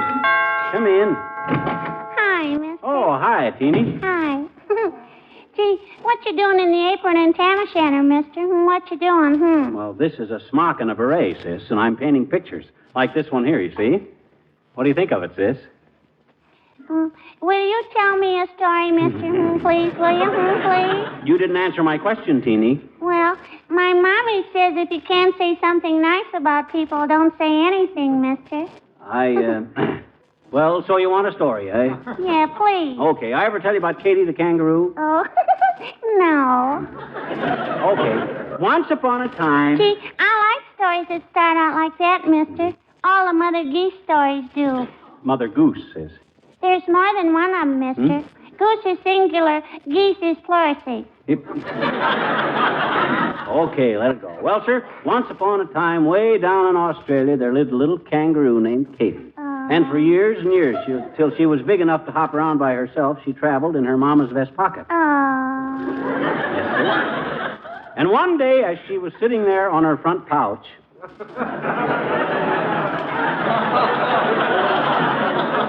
Porch. Pouch. Oh. Her mama said to her, Katie, she says, tomorrow you go to school. Oh, boy, kindergarten, huh? Yep. So Katie went to kindergarten, grade school, and high school. On her last year of school, she was made chairman of the senior hop. Oh. On account of she could hop farther than any other student, see? Thanks to Katie, it was the greatest senior hop they'd ever had. And they were all trying to leap around as high and as fast as she did. And everybody had a wonderful time. Jump, leap, hop, spring, leap, jump, hop. And that's how love came to Katie. Gee, how, mister? Well, sir, her boyfriend, Curtis Kangaroo, who had just been chosen as the boy most likely to be chosen as the boy most likely not to get any place, says, what are you looking at me like that for, Katie? And Katie says, I love you, Curtis. Let's get married. Okay, says Kurt, so they did. And all because that senior hop had reminded Katie of something. And you know what that was? Sure I do, I bet you. What? It was leap year. Oh, sure. Thanks anyway, mister. So long.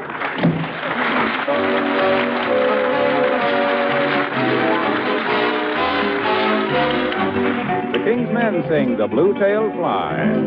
Shoo, shoo, shoo, fly, shoo, shoo, shoo, shoo, fly, shoo. When I was young, I used to wait on Master and give him his plate and pass the pitcher when he got dry.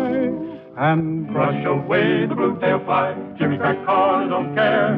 Jimmy crack corn, don't care. Jimmy crack corn, don't care. Master's gone away.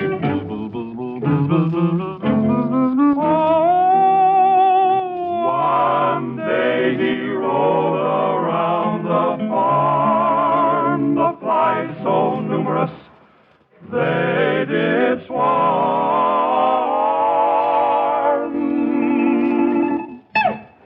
One fly bit him on the thigh. Shame upon the blue-tailed fly. Jimmy crack corn, I don't care. Jimmy crack corn, I don't care. Jimmy crack corn, I don't care. Master's gone away. That pony, he run and he jump and he pitch and he tumble my master right into a ditch and he died. All on account of a blue-tailed fly. They laid him under a cinnamon tree. His epitaph is there to see. 'Neath this stone I'm forced to lie, victim of the blue-tailed fly. Jimmy crack corn, I don't care. Jimmy crack corn, I don't care. Jimmy crack corn, I don't care. Master's gone away. Jimmy crack corn, I don't care. Jimmy crack corn, I don't care. Jimmy crack corn, I don't care. Master's gone away.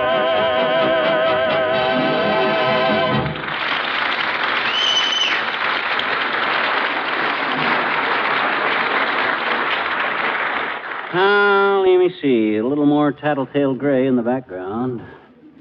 Dash of taxicab yellow. That's here. quite a painting you're working on there, McGee. Oh, this is the best one yet. It's a fantasy of social insecurity as the forces of nature meet the challenge of television.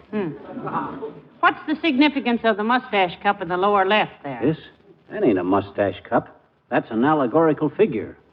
That's Nincompoopiya, the goddess of heavyweight wrestling. Ah, dear, I'm afraid I'll just never understand modernistic painting, dearie.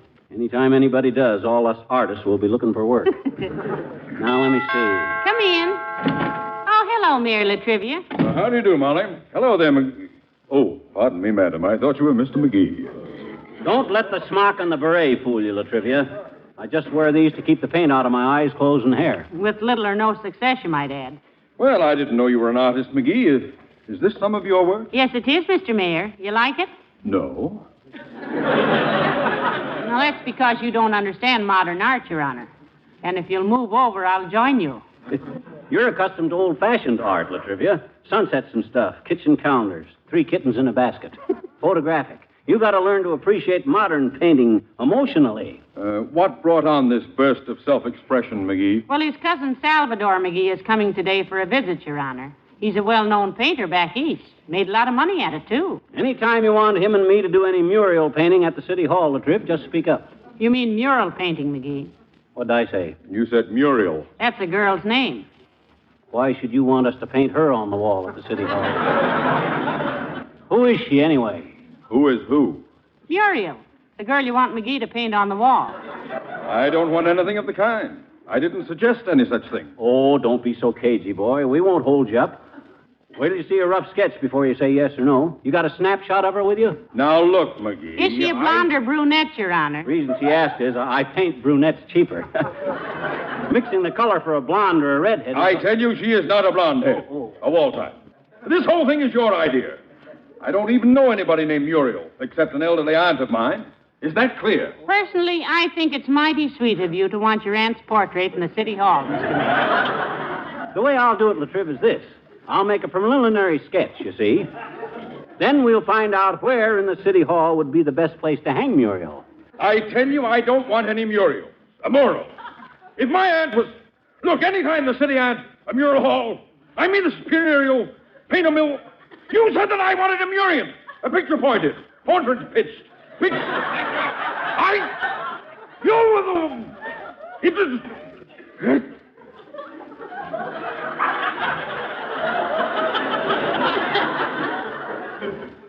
McGee? Yes? Tell me, how do you mix your paint? That's an interesting question. Depends on whether you mix it wet or dry, Latriv. If you mix it dry, you take a powder. I certainly do. Good day.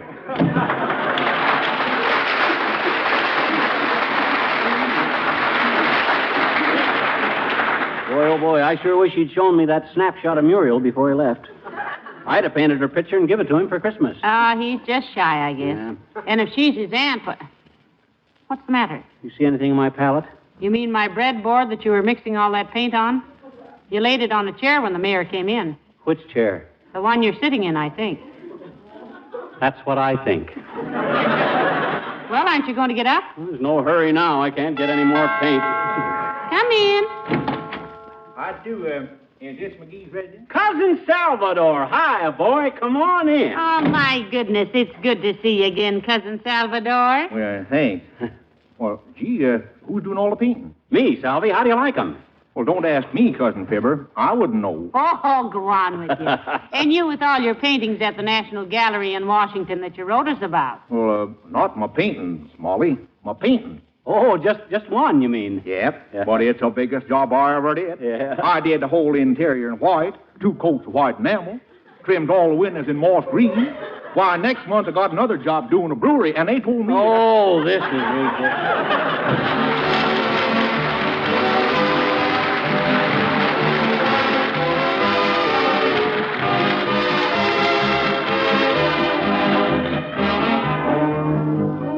You'll pardon me, I'm sure, if I paraphrase an old saying. Dirt may come and dirt may go, but a glow-coated floor goes on forever. Well, at least practically forever, if you use Johnson's Glow Coat regularly on your linoleum surfaces. Scrubbing linoleum is bad for it. You've heard me say that many times before. Linoleum manufacturers themselves, and housekeeping authorities, too, recommend this kind of care that gives protection to the linoleum or other floor surface, adds wax-polished beauty, keeps colors fresh and new-looking. Johnson's Glow Coat is self-polishing, needs no rubbing or buffing. Therefore, you see, it saves 2 ways. Saves the linoleum, saves you time and work. And by the way, if you have floors of asphalt tile or rubber tile, remember that Glow Coat is the preferred polish for these floors, too.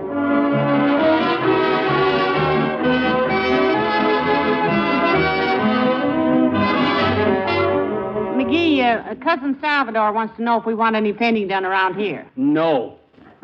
He says he'll do a wonderful job. He says when he gets through with the house, you wouldn't recognize us. Yeah, I know. He proved that at dinner with the porterhouse. Well, yeah. You said it. Good night. Good night, all.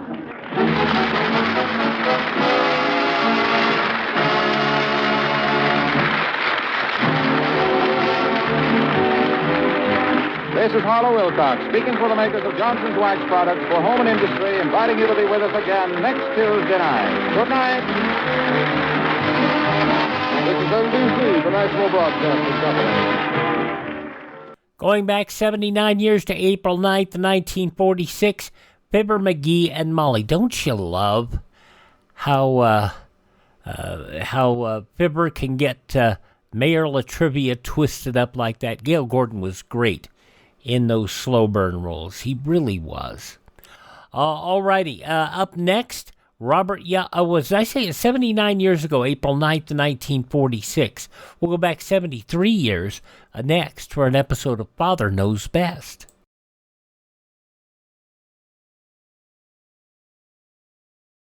Let's listen to Rock Hudson and Doris Day in a brief moment from their new picture, Pillow Talk. Hello? Miss Morrow, my name is Brad Allen. Yes? Miss Morrow, why are you so fascinated with my personal affairs? I'm not fascinated, Mr. Allen. Revolted. Yes, it's all about the personal affairs, the uninhibited affairs of a carefree bachelor and a beautiful career girl. Beautiful, but careful. And don't guess what happens. Come see what happens. Pillow talk. Pillow talk. Another night I hear myself. Rock Hudson and Doris Day, the perfect pair in every way for Pillow Talk. Co-starring Tony Randall and Thelma Ritter in color and CinemaScope. Pillow Talk. It's what goes on when the lights go off. We continue now on Classic Radio Theater with Wyatt Cox with an episode of Father Knows Best starring Robert Young and How You Face Problems. This is from 73 years ago, April 9th, 1953. Mother, why did Daddy switch to Postum? Your father says there's no caffeine in Postum. Nothing to spoil your sleep. And your father knows best.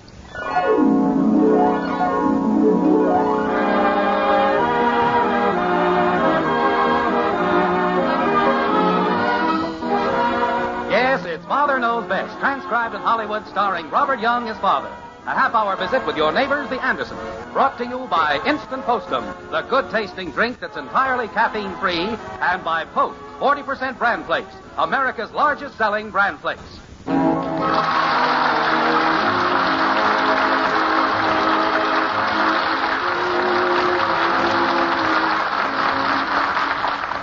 As a means of developing strength of character, old Ben Franklin tried each day to do one thing that he was afraid to do. And I guess it's not such a bad rule at that. Perhaps it was this same basic idea that Jim Anderson was trying to put across when certain problems arose in the white frame house on Maple Street the other day. The thing that undoubtedly influenced Jim's approach to the aforementioned problems was an anecdote he related to Margaret after he had gotten home from work that evening. Like this. So anyway, these boys were out on a scout campout. You say it was George Brubaker's son who was so heroic. No, George's boy was the other kid involved. It was Ed Garland's boy. Oh. So they... What'd he do? Well, I'm coming to that. They, I saw Mrs. Garland in the market yesterday. Good. So these boys were She out looked on a... surprisingly well. Margaret, do you want to hear... You know that suede coat Ed bought her for Christmas? Margaret. She has the cutest little hat made of the same material. Yeah. Well, now these kids were... Mother? Yes, Betty? I thought you were, oh, hello, Father, going to come upstairs and help me rehearse for this utterly dumb play I'm in. Oh, well, I was delayed. Your father was telling me about the little Garland boy. It was very interesting. How do you know? What happened to the Garland boy? Well, he... Go ahead, Margaret. Tell her. Well... No, that's funny. It slipped my mind. I guess you didn't tell it very clearly, dear. I didn't tell it at all. Mother, I think I'd better drop out of the play. I'll just never memorize all those lines, but never. Well, you can't drop out now. The play's tonight. The school's depending on you. I know. You run but... upstairs and keep working on it, and I'll be up in a moment and help you. Oh, all right. I'll never learn it, though. Is that the college play she's worrying about? Yes. I'm sorry I interrupted your story, dear. Go on now. I'll listen. I promise. Well, these boys... Mommy! Oh, no. Mommy! I'll be there in a minute, Kathy. I got a loose tooth. Well, just keep your mouth closed until I get there. You'll be all right. Go ahead, Jim. Well, I'll tell you some other time. No, I don't want to hear it now. I'm interested. Really. Well, briefly, the Garland boy and the Brubaker boy got separated from the others while they were trying to pass a test identifying wildlife or something. And it started to pour down rain, and young Brubaker slipped down a ravine, sprained his ankle, tore some ligaments. Oh, dear. And fell into the stream. Oh, my. Young Garland couldn't swim, but he jumped in and somehow got the Brubaker kid on the shore. Mommy! I'll be there in a minute, Angel. He dragged him into a shelter of some rocks and gave him what first aid he could, and then fought his way through the storm to find the others and get help. Heavens, he was certainly a brave little fellow. That's real courage. That Garland has right to be real proud of that boy. Well, I should think so. Here, this kid was frightened to death, but he did it anyway. That takes real courage. Yes, sir, that's what I like to see in a boy. Hi, Mom. Hi, Dad. Oh, hold on there, Bud. Where are you going in such a rush? I'll explain it later, Dad. I'll be down in the basement. Well, now, just a minute here. If Beaner Brundage comes to the door, tell him I'm not home. Who's Beaner Brundage? Oh, you know. He's that kid that thinks he's so tough. He just thinks he's tough, huh? Yeah. The only trouble is, I think so, too. Now, Bud, you're not going to let him buffalo you? Well, no. Well, what I'm doing is outsmarting him. Outsmarting him? Yeah. I'm going to hide out until he gets tired waiting and goes away. Well, that's probably the best thing to do. I don't want Bud to go around fighting all the time. Well, I don't want him fighting all the time either, but... Mother! Mommy! Oh, dear. Mother, when are you coming up and help me? In a minute. Mommy, I want my loose tooth out. Well, pull it out then. I'm afraid to. Afraid? Why is everyone around here so afraid of everything? Mother? Bud, why are you afraid of this Beanie or whatever his name is? It's Beaner. And boy, does he bean you on the head. That's how he got his name. Mother? I'm coming right up, Betty. Mommy, this tooth bothers me. Jim, will you see what you can do with her tooth? I've got to go up and help Betty. Sure. It's easy. Get a piece of string, kitten. Will it hurt? No, of course not. Go get some string. Okay. Bud, don't leave yet. Don't go down in the basement. I better hide, Dad. Why is he after you? That's what I want to know. Well, I accidentally shoved him while we were playing basketball yesterday, and he's trying to get even. Why didn't you tell him it was just an accident? I did. And he said, accidents will happen. In fact, he said an accident's going to happen to you right now, and he's been chasing me ever since. Well, you better go out there and face him. Reason with him. Reason with Beaner? Sure, it's the only thing to do. He reasons too hard. Now, look here, Bud. He'll bop me. Bud. I'm not going out there. Bud, do you want me to feel ashamed of you? Dad, let's put it this way. I'm trying to make you proud of me for using my head. Oh, me. Daddy, is this string long enough? Long enough? We don't need all that, kitten. We're just going to pull a tooth, not fly a kite. Don't break it, Daddy. Use it long. But we don't need all this. Yes, we do. I don't want to be in the same room when you pull my tooth. Why don't you get some taffy and chew on it? That'll get the tooth out of there. I don't like taffy. All right, open your mouth, kitten, and stand still. Why don't you go outside and let Beaner knock it out for you? Kathy, keep your mouth open. I can't tie the string on your tooth if you don't. Will it hurt? Of course not. Claude Mesner said he used to tie his loose teeth to a slingshot and shoot 'em out.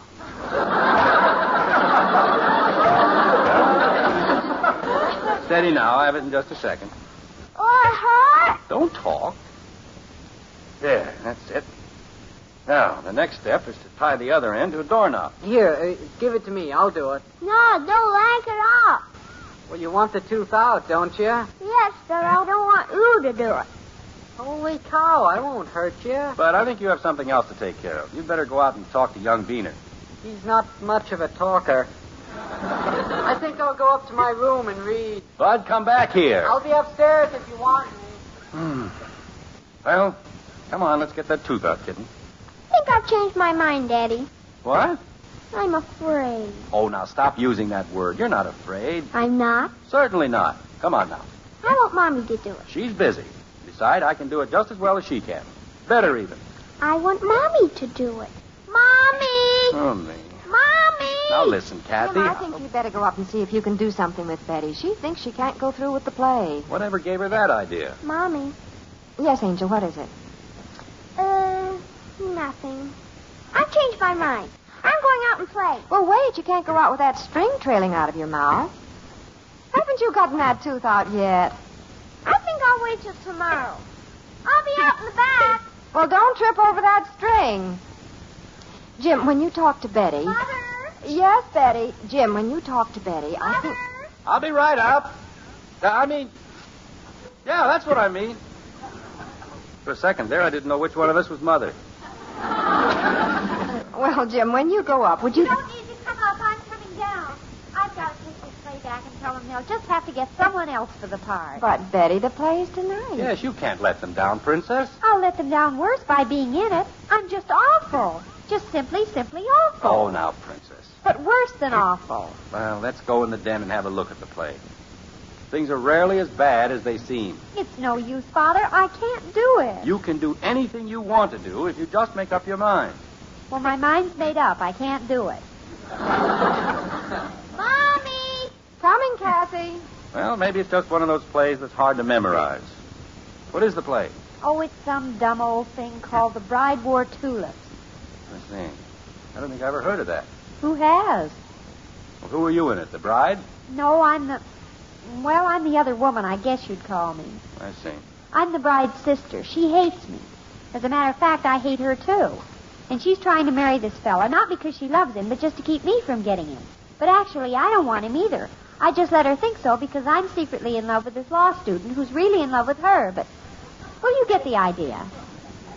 Oh, sure. It's very clear. Well, let's have a go at it. Where do you start having trouble with the part? The trouble starts on page 29.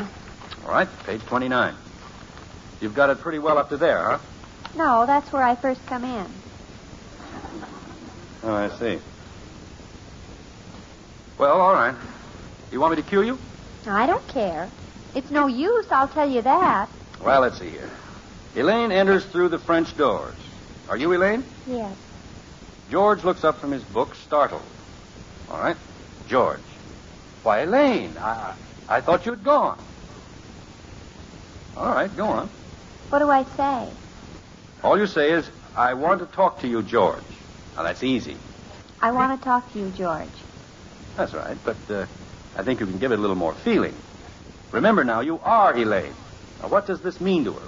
Why does she want to talk to George? Is it important? All right, let's start again. Ready? I guess so. Why, Elaine, I thought you had gone. See there, Father, I can't remember a thing. Oh, Princess. My mind just freezes up. And I know that's exactly what'll happen to me when I walk out on that stage. Well, now, right there's your problem. You're worrying about something that will never happen.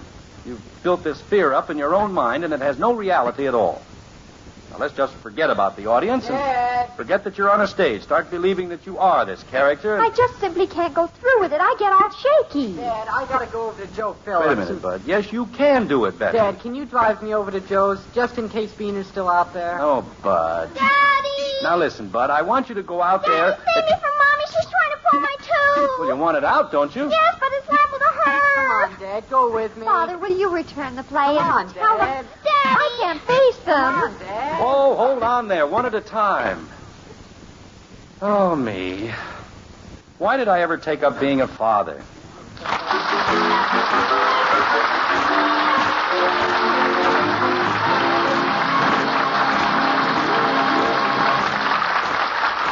Poor Jim. He's surrounded with problems. Enough to set a man's nerves on edge. And speaking of nerves, here's Ed Prentice with a calming word or two about your nerves. Ed? Say, friend, how do you feel these mornings? Full of zip or all tense and jittery, ready to snap at family and friend alike? Well, you know what your trouble could be? Coffee nerves. That's right, coffee nerves. And sleepless nights brought on by the caffeine in coffee or tea. You see, it's a well-known scientific fact that caffeine is a drug, nerve stimulant.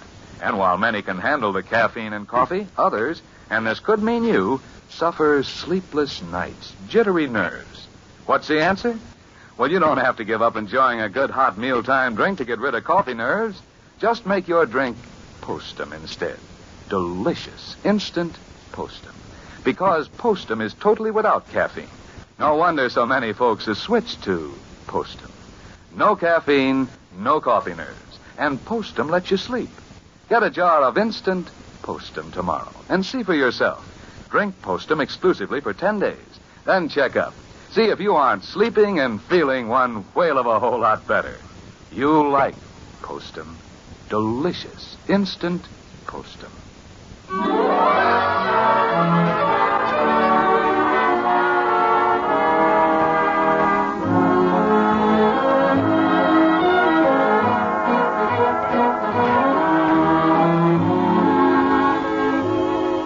Why is it that other people's children, according to reports, are able to face life's problems and come smiling through like stout little troopers, while our own show a disturbing tendency to run for cover at the first breath of an ill wind? This is the question that's puzzling Jim Anderson this evening as he takes refuge in the kitchen to discuss the problem with Margaret. Like this. I can't understand what's happened to the kids, honey. What have we done wrong? Well, what makes you think we've done anything wrong? Well, look at Betty and Bud. Betty's completely terrified because she has to appear in that play at the college tonight.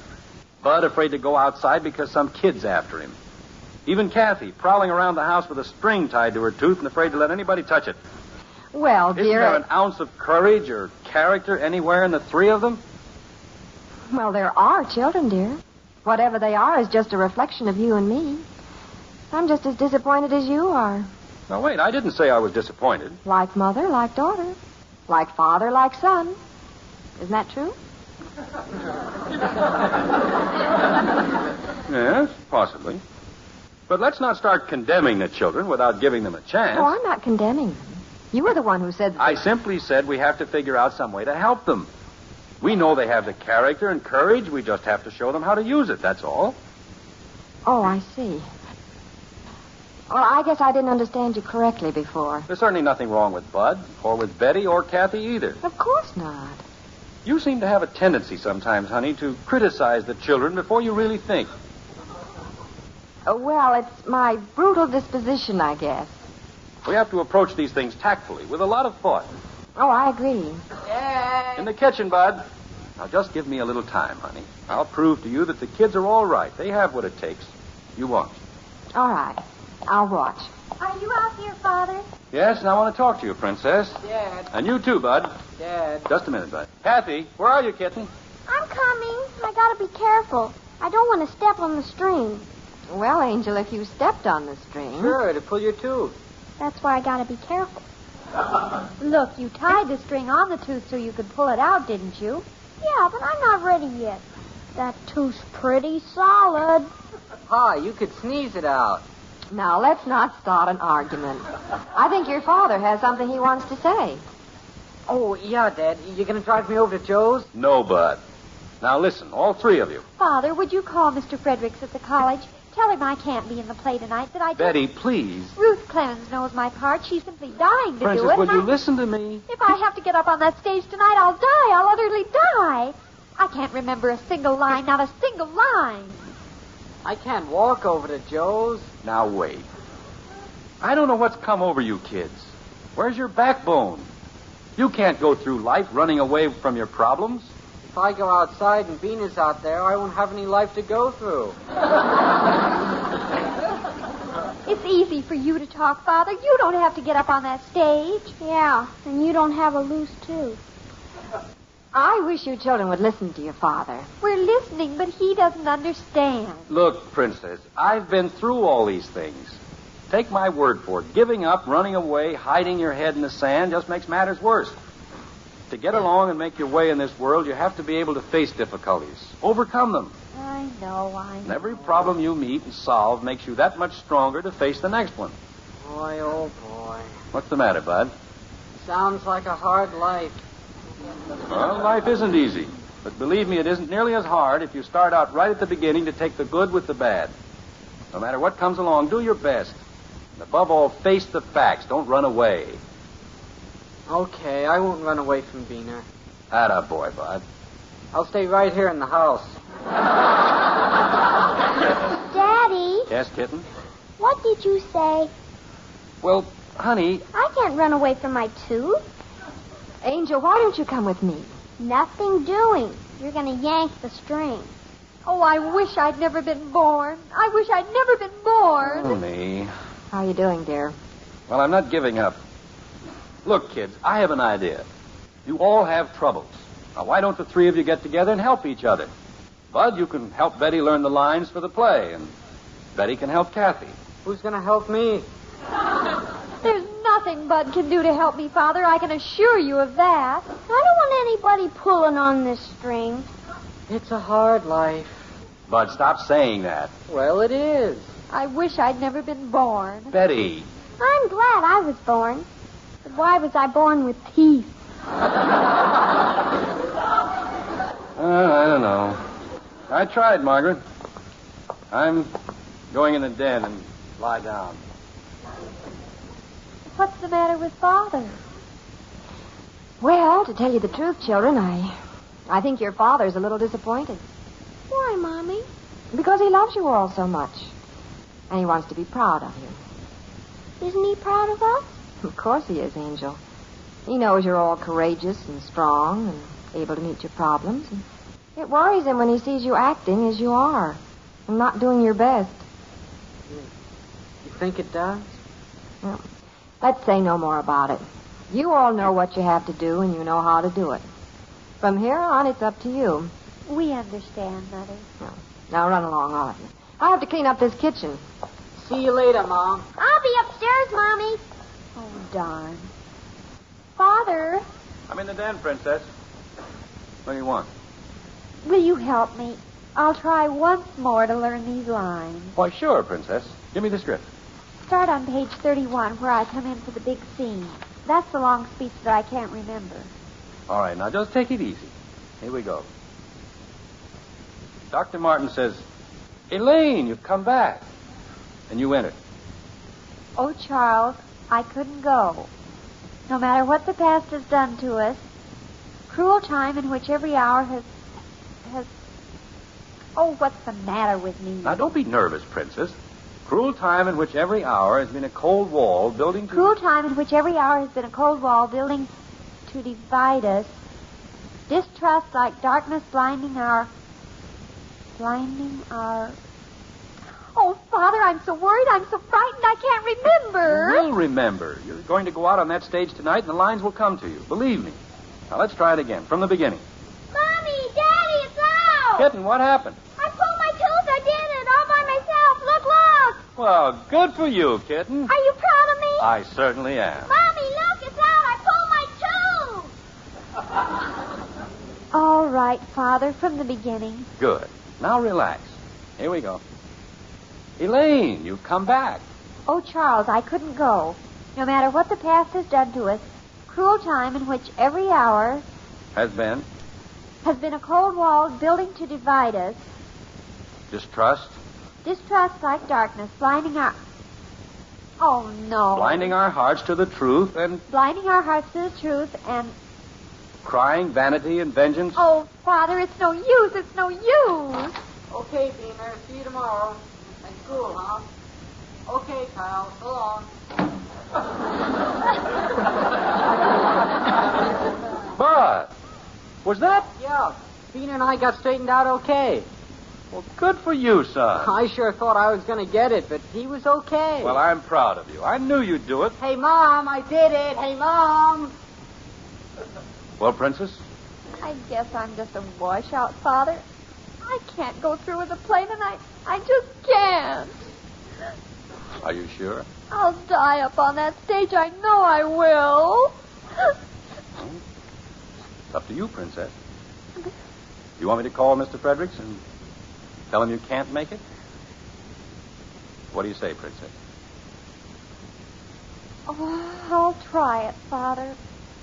I'll go up and get dressed. Well, dear, I suppose you've heard about Kathy and Bud. Yeah, great. Now we have 2 down and 1 to go. Where's Betty? Up getting dressed. Is she going to try to do the play? Well, she said she was. Poor kid, I know just how she feels. Do you think she knows the part?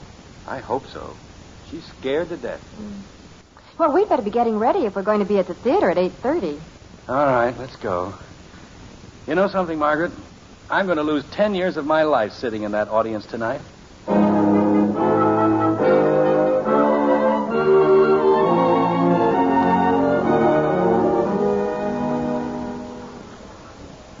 Gee, it sure is a long intermission. Mommy, where's Daddy? He went backstage, Angel, to talk to Betty. He'll be right back. Old Betty's done pretty good so far. This next act is the one your father's worried about. When's the show going to start again, Mommy? In just a few minutes. They have to change the scenery. Pardon me. Excuse me? Pardon me. Oh, did you see her, dear? Yes, I saw her. Is Betty going to be in the next act, Daddy? I hope so, kitten. How's she doing, Dad? Well, she's breathing. Oh, poor child. Do you think she'll get through it? I don't know, Margaret. She has the worst case of stage fright I've ever seen. In this last act coming up has that long speech in it. Shh. There goes the curtain. Where's Betty? Shh, kitten. She comes on in a minute. Want me to hold your hand, dear? Maybe I shouldn't have urged her to go through with this. Hold your breath. What have I done? What have I done? And I have no one to blame but myself. No one. Where's Betty? She comes in after his next line. Can you see her in the wings? Is she ready? She's there. What's that? Who's at the door? Elaine, you've come back. Here we go. Oh, Charles, I couldn't go. No matter what the past has done to us, cruel time in which every hour has been a cold wall, building to divide us. Distrust like darkness, blinding our hearts to the truth and crying vanity and vengeance. Yes, Charles, I have come back to you, to believe in you, to love you, always. Bravo! Bravo! That's my girl! Jim, go down, dear. Margaret, she did it! She did it! Holy cow, Mom, what happened to Dad? Nothing, Bud. He's just a proud father. For goodness sake, eat Post brand flakes. So good and so good for you. Mother, it's important to know that a good for you cereal also has a delicious flavor that your whole family will love. And that's exactly what you get with new Post 40% bran flakes. Yes, today's Post brand flakes have a wonderful new magic oven flavor, a tempting crisper texture that many people now prefer over any other cereal. And besides tasting good, Post brand flakes are good for you because they give you those important keep regular benefits that bran is famous for. So next time you go shopping, be sure to buy new Post 40% bran flakes, America's largest selling bran flakes. They're really good and so good for you.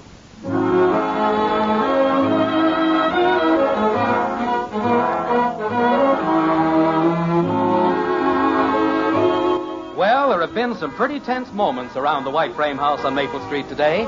Between Kathy's loose tooth, Beaner Brundage, and the play at the College Theater, the Anderson family has earned a good night's rest. All the junior Andersons are in bed, and Jim and Margaret are on the way. Like this. The kids really came through, didn't they, honey? I knew they would. Oh, I did, too. That was one of the biggest thrills of my life tonight.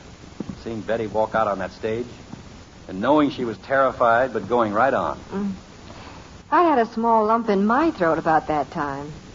One thing worries me a little, honey.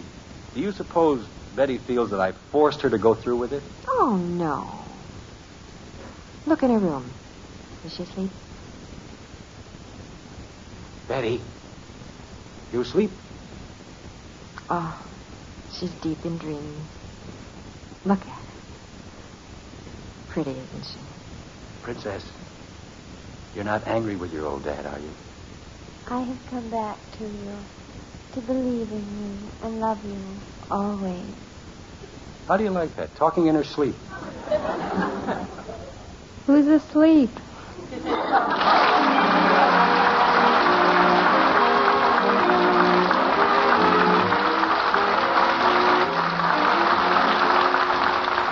Join us again next week when we'll be back with Father Knows Best, starring Robert Young as Jim Anderson. Until then, good night and good luck from the makers of Post 40% Bran Flakes, America's largest selling Bran Flakes, and Instant Postum, the drink that's entirely caffeine-free.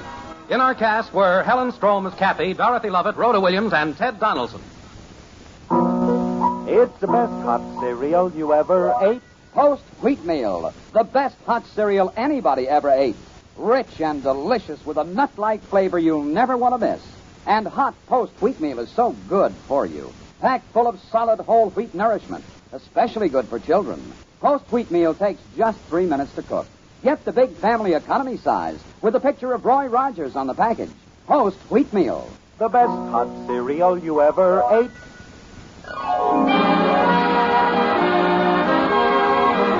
Father Knows Best was transcribed in Hollywood and written by Paul West and Roswell Rogers. This is Bill Foreman speaking.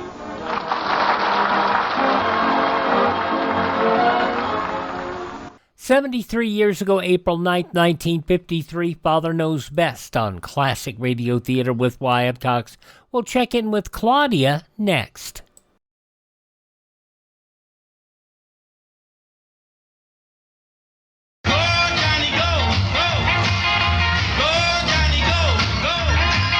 Johnny Go, starring Alan Freed. It's the motion picture with the greatest rock and roll lineup ever. Listen, Jimmy Clanton, Jackie Wilson, Richie Valens, Eddie Cochran, and Chuck Berry, and more.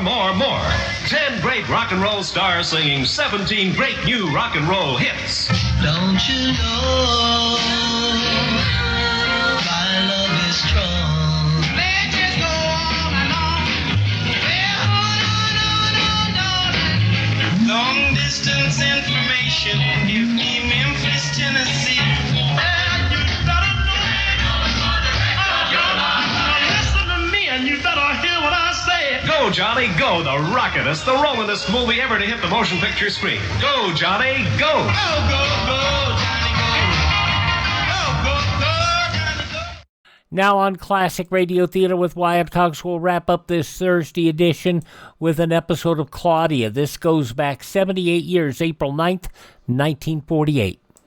Your Coca-Cola bottler presents Claudia, based on the play and novels by Rose Franken. Brought to you, transcribed Monday through Friday, by your friendly neighbor who bottles Coca-Cola. Relax, and while you're listening, refresh yourself. Have a Coke. And now, Claudia. Dum dum dum dum dum. La la la la la la la la la la la la la la la la la la. Claudia. Dum dum dum dum.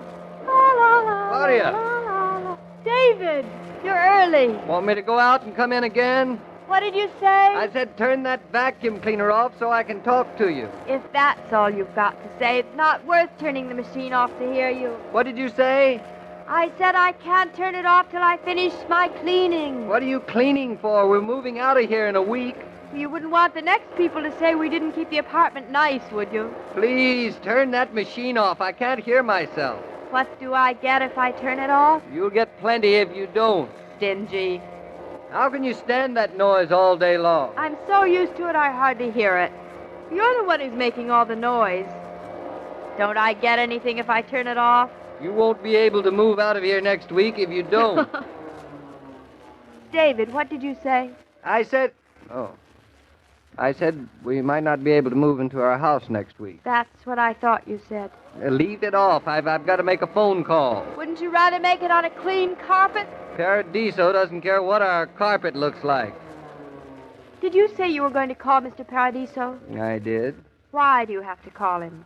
David, something's wrong. No. Nothing's wrong. Last week, we couldn't move in by the 15th. The day before yesterday, he changed his mind. Then this morning, he called me and left word with Lottie he wasn't sure we'd be able to move in after all. Why didn't you call him back sooner? Because I've been trying to get him all day, and he isn't anywhere. But, David, just 2 days ago, he said the house would be ready. I know. What can have gone wrong now? Wait till I talk to him, and then I'll tell you. Operator, I'd like Eastbrook, Connecticut, 926, ring 3. My number is... Hey, turn that off. You aren't talking now. I don't know whether I am or not. I couldn't hear myself anyway. Honestly, to make such a fuss about a little vacuum cleaner. Hello? Oh, it's only ringing. I couldn't even hear it. I thought Paradiso was on. Did you have to do that? You aren't talking. It's still ringing. I'll turn it off the second you start talking. Hello?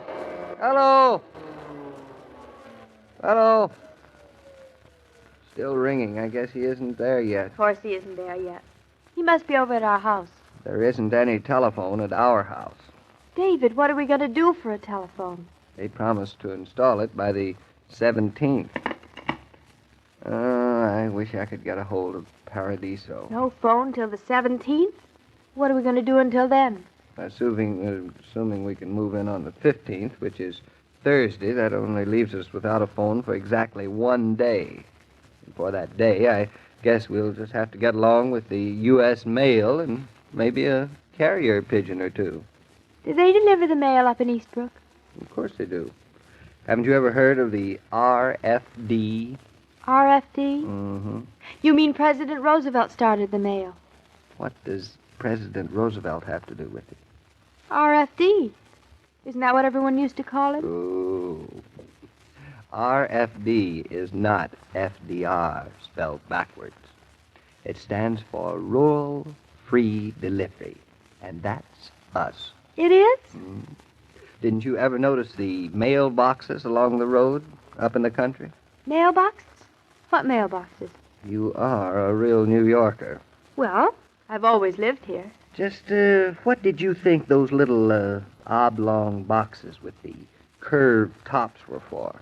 You know, standing along the road in front of every house. Do you know, David, I've kept meaning to ask you what those are ever since we first went to Eastbrook, and I always forgot. Oh, I see. Well, what did you think they were for? I thought they were for bread. For bread.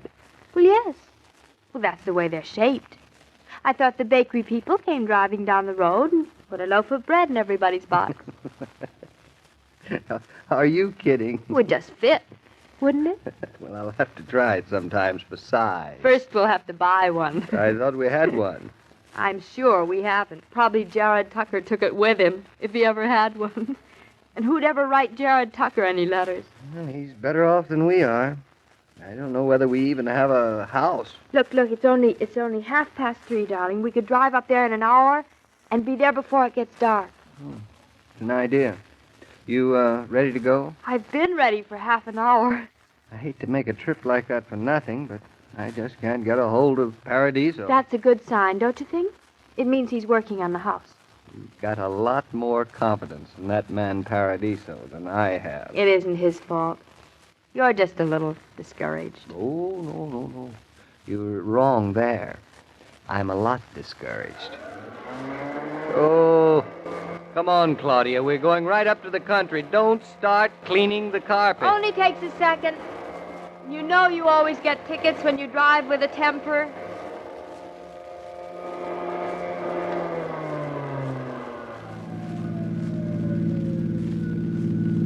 You realize it just took us 58 minutes, and here we are on River Road. Look, that's the third one I've seen. The third what you've seen? The third mailbox with a little wooden bird nailed to it. Oh. What have you been doing all the time I've been driving, counting mailboxes? Of course. Now that I know what they really are. It's too bad we can't live in one until our house is finished. I know our house is going to be finished in time. At least, finished enough so we can move into it. Mm-hmm. And what little birdie on what little mailbox told you that on the way up here? No, little birdie. No? Just my instincts. Oh. You know, I've just been thinking about Mr. Paradiso. And I know he won't disappoint us. You do? He isn't the type. Is that all you have to say? That's all. Look, there's a yellow one. A yellow mailbox? I didn't know you were allowed to paint them yellow. In New York, you aren't allowed to. All the mailboxes are green. Such a stodgy color. In New York, the mailboxes don't belong to you. They belong to the post office. That's what I like about the country. In the country, everything that's yours belongs to you. Look, David, your mailbox is the first thing people know you by. Look at that mailbox, David. Hey, slow down just for a minute. It's pretty fancy, isn't it? That cutout with their name on it in the top of the box. Looks like a slice of wedding cake. Don't you know what the people inside are like just from looking at their box? Pretty fancy people, I suppose. I bet you 20 cents everything inside the house is prettied up and just as silly looking as the mailbox. Ruffles on the curtain. And acres of chintz. Not like us at all. Well, we can't dawdle here. Come on. Somebody's in a hurry back of us. There's a red mailbox. Yeah, looks kind of arty to me. Probably a painter lives there. Not like us either. No. Have you decided what you want for a mailbox? Oh. Something that's going to reveal our true personality? Well, I don't want any wooden squirrels standing on it. And it isn't going to be red or yellow, I can promise you that. Of course not. It's going to be soft, pale blue. Oh? To match the shutters, I suppose. To match our sun, silly. Blues for boys. You're sure it isn't pink you want? I'm sure. Yeah. Just about as sure about that as you are that we're going to have a son in the first place. Just as sure. Oh, yes, and our name on it. Well, nothing elaborate. None of those scrolls. No. Just our name. In black. And a new post to put it on. A white post. Right by the driveway. That makes it official. When the mailbox is up, it's our house, and everybody who passes by can see for himself. Then I'll really feel it's our home. I'll really feel it's our home when we move in. Well, take a look right out there. Look at all the cars in the driveway. Oh, David, Mr. Paradiso must let us move in on the 15th. Mm-hmm. Looks like he has a lot of people working. But you know, Claudia, I really don't think he's going to make it. And I'm beginning to think he doesn't care much whether he does or not. David, what's that by the driveway? What? Oh, that? But that's a mailbox. David, are you sure it wasn't there last time? Positive. It's a brand new mailbox. David, on a new post. I guess Paradiso... Well, look at there. He's got a name on it already in fine black letters. Oh. Claudia, are you sure you didn't see it before? Never, darling. And that makes me sure that he'll be ready to... Hello? There he is. Hello, Paradiso. Hello, Mr. Paradiso. Well, what brings you here, Mr. and Mrs. Norton? You're about a week early. Oh, we just wanted to see what was going on. I got a message this morning that you won't have the place finished for us by the 15th. Nah, not a chance. I don't think we'll be finished until the 1st of May. But the mailbox, you put up the mailbox. Well, that means... Oh, you noticed that, did you? You like it, Mrs. Norton? It's the finest mailbox on River Road. Yeah, but a lot of good that does us. It isn't big enough to move in and live in. Well, you won't have to live in the mailbox, Mr. Norton. What's wrong with living in the house?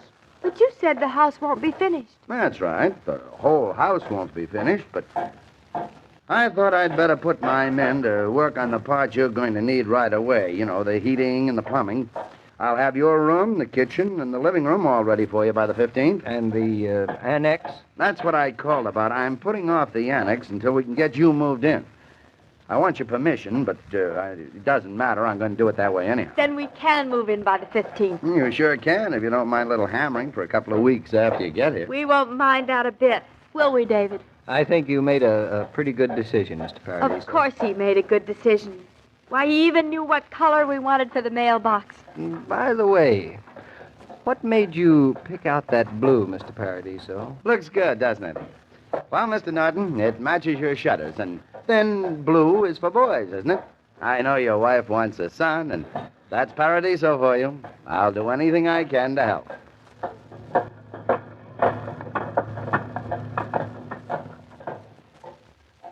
Wherever there are teenagers, there's pretty sure to be Coca-Cola, because young people count on Coke as the makings of a party. They like to have it available after classes, after exercise, or when they bring a few friends in. And at a nickel a bottle, it's easy to satisfy that wish, isn't it? Ask your grocer or gas station attendant to put a case of Coca-Cola in your car today. Then you'll have enough on hand for your own pleasure and the children's, too. I guess that mailbox of mine took the Nortons by surprise, Mr. King. Two very pleasant surprises. That and being able to move into the house on the 15th. Well, I like the Nortons. They wanted to move in the 15th, and I decided they would, one way or another. Well, now all they have to do is get the moving men to move them. Yeah, that shouldn't be very complicated. Shouldn't be, but moving men can be just as surprising as you, Mr. Paradiso. As I have a suspicion we'll find out on Monday. I'll be around, Mr. King. So long. Goodbye, Mr. Paradiso. Every day, Monday through Friday, Claudia comes to you transcribed with the best wishes of your friendly neighbor who bottles Coca-Cola. So listen again Monday at the same time. And now this is Joe King saying au revoir. And remember, whoever you are, whatever you do, wherever you may be, when you think of refreshment, think of Coca-Cola. For Coca-Cola makes any pause the pause that refreshes. And ice-cold Coca-Cola is everywhere. These programs star Catherine Bard as Claudia and Paul Crabtree as David. And the entire production is supervised and directed by William Brown Maloney. And that's Claudia from 78 years ago, April 9th, 1948, here on Classic Radio Theater with Wyatt Cox. Join us as we wrap up the week with the Lux Radio Theater production of The Lives of a Bengal Tiger, starring Errol Flynn, Brian Ahern, and Jackie Cooper, from 1939, an adaptation of a 1935 movie. Also, Gunsmoke and Have Gun Will Travel, and Fibber McGee and Molly in a quarter-hour edition. That's all coming up tomorrow here on Classic Radio Theater. Have yourself a great Thursday, and we will see you tomorrow for more Classic Radio Theater. I'm Wyatt Cox.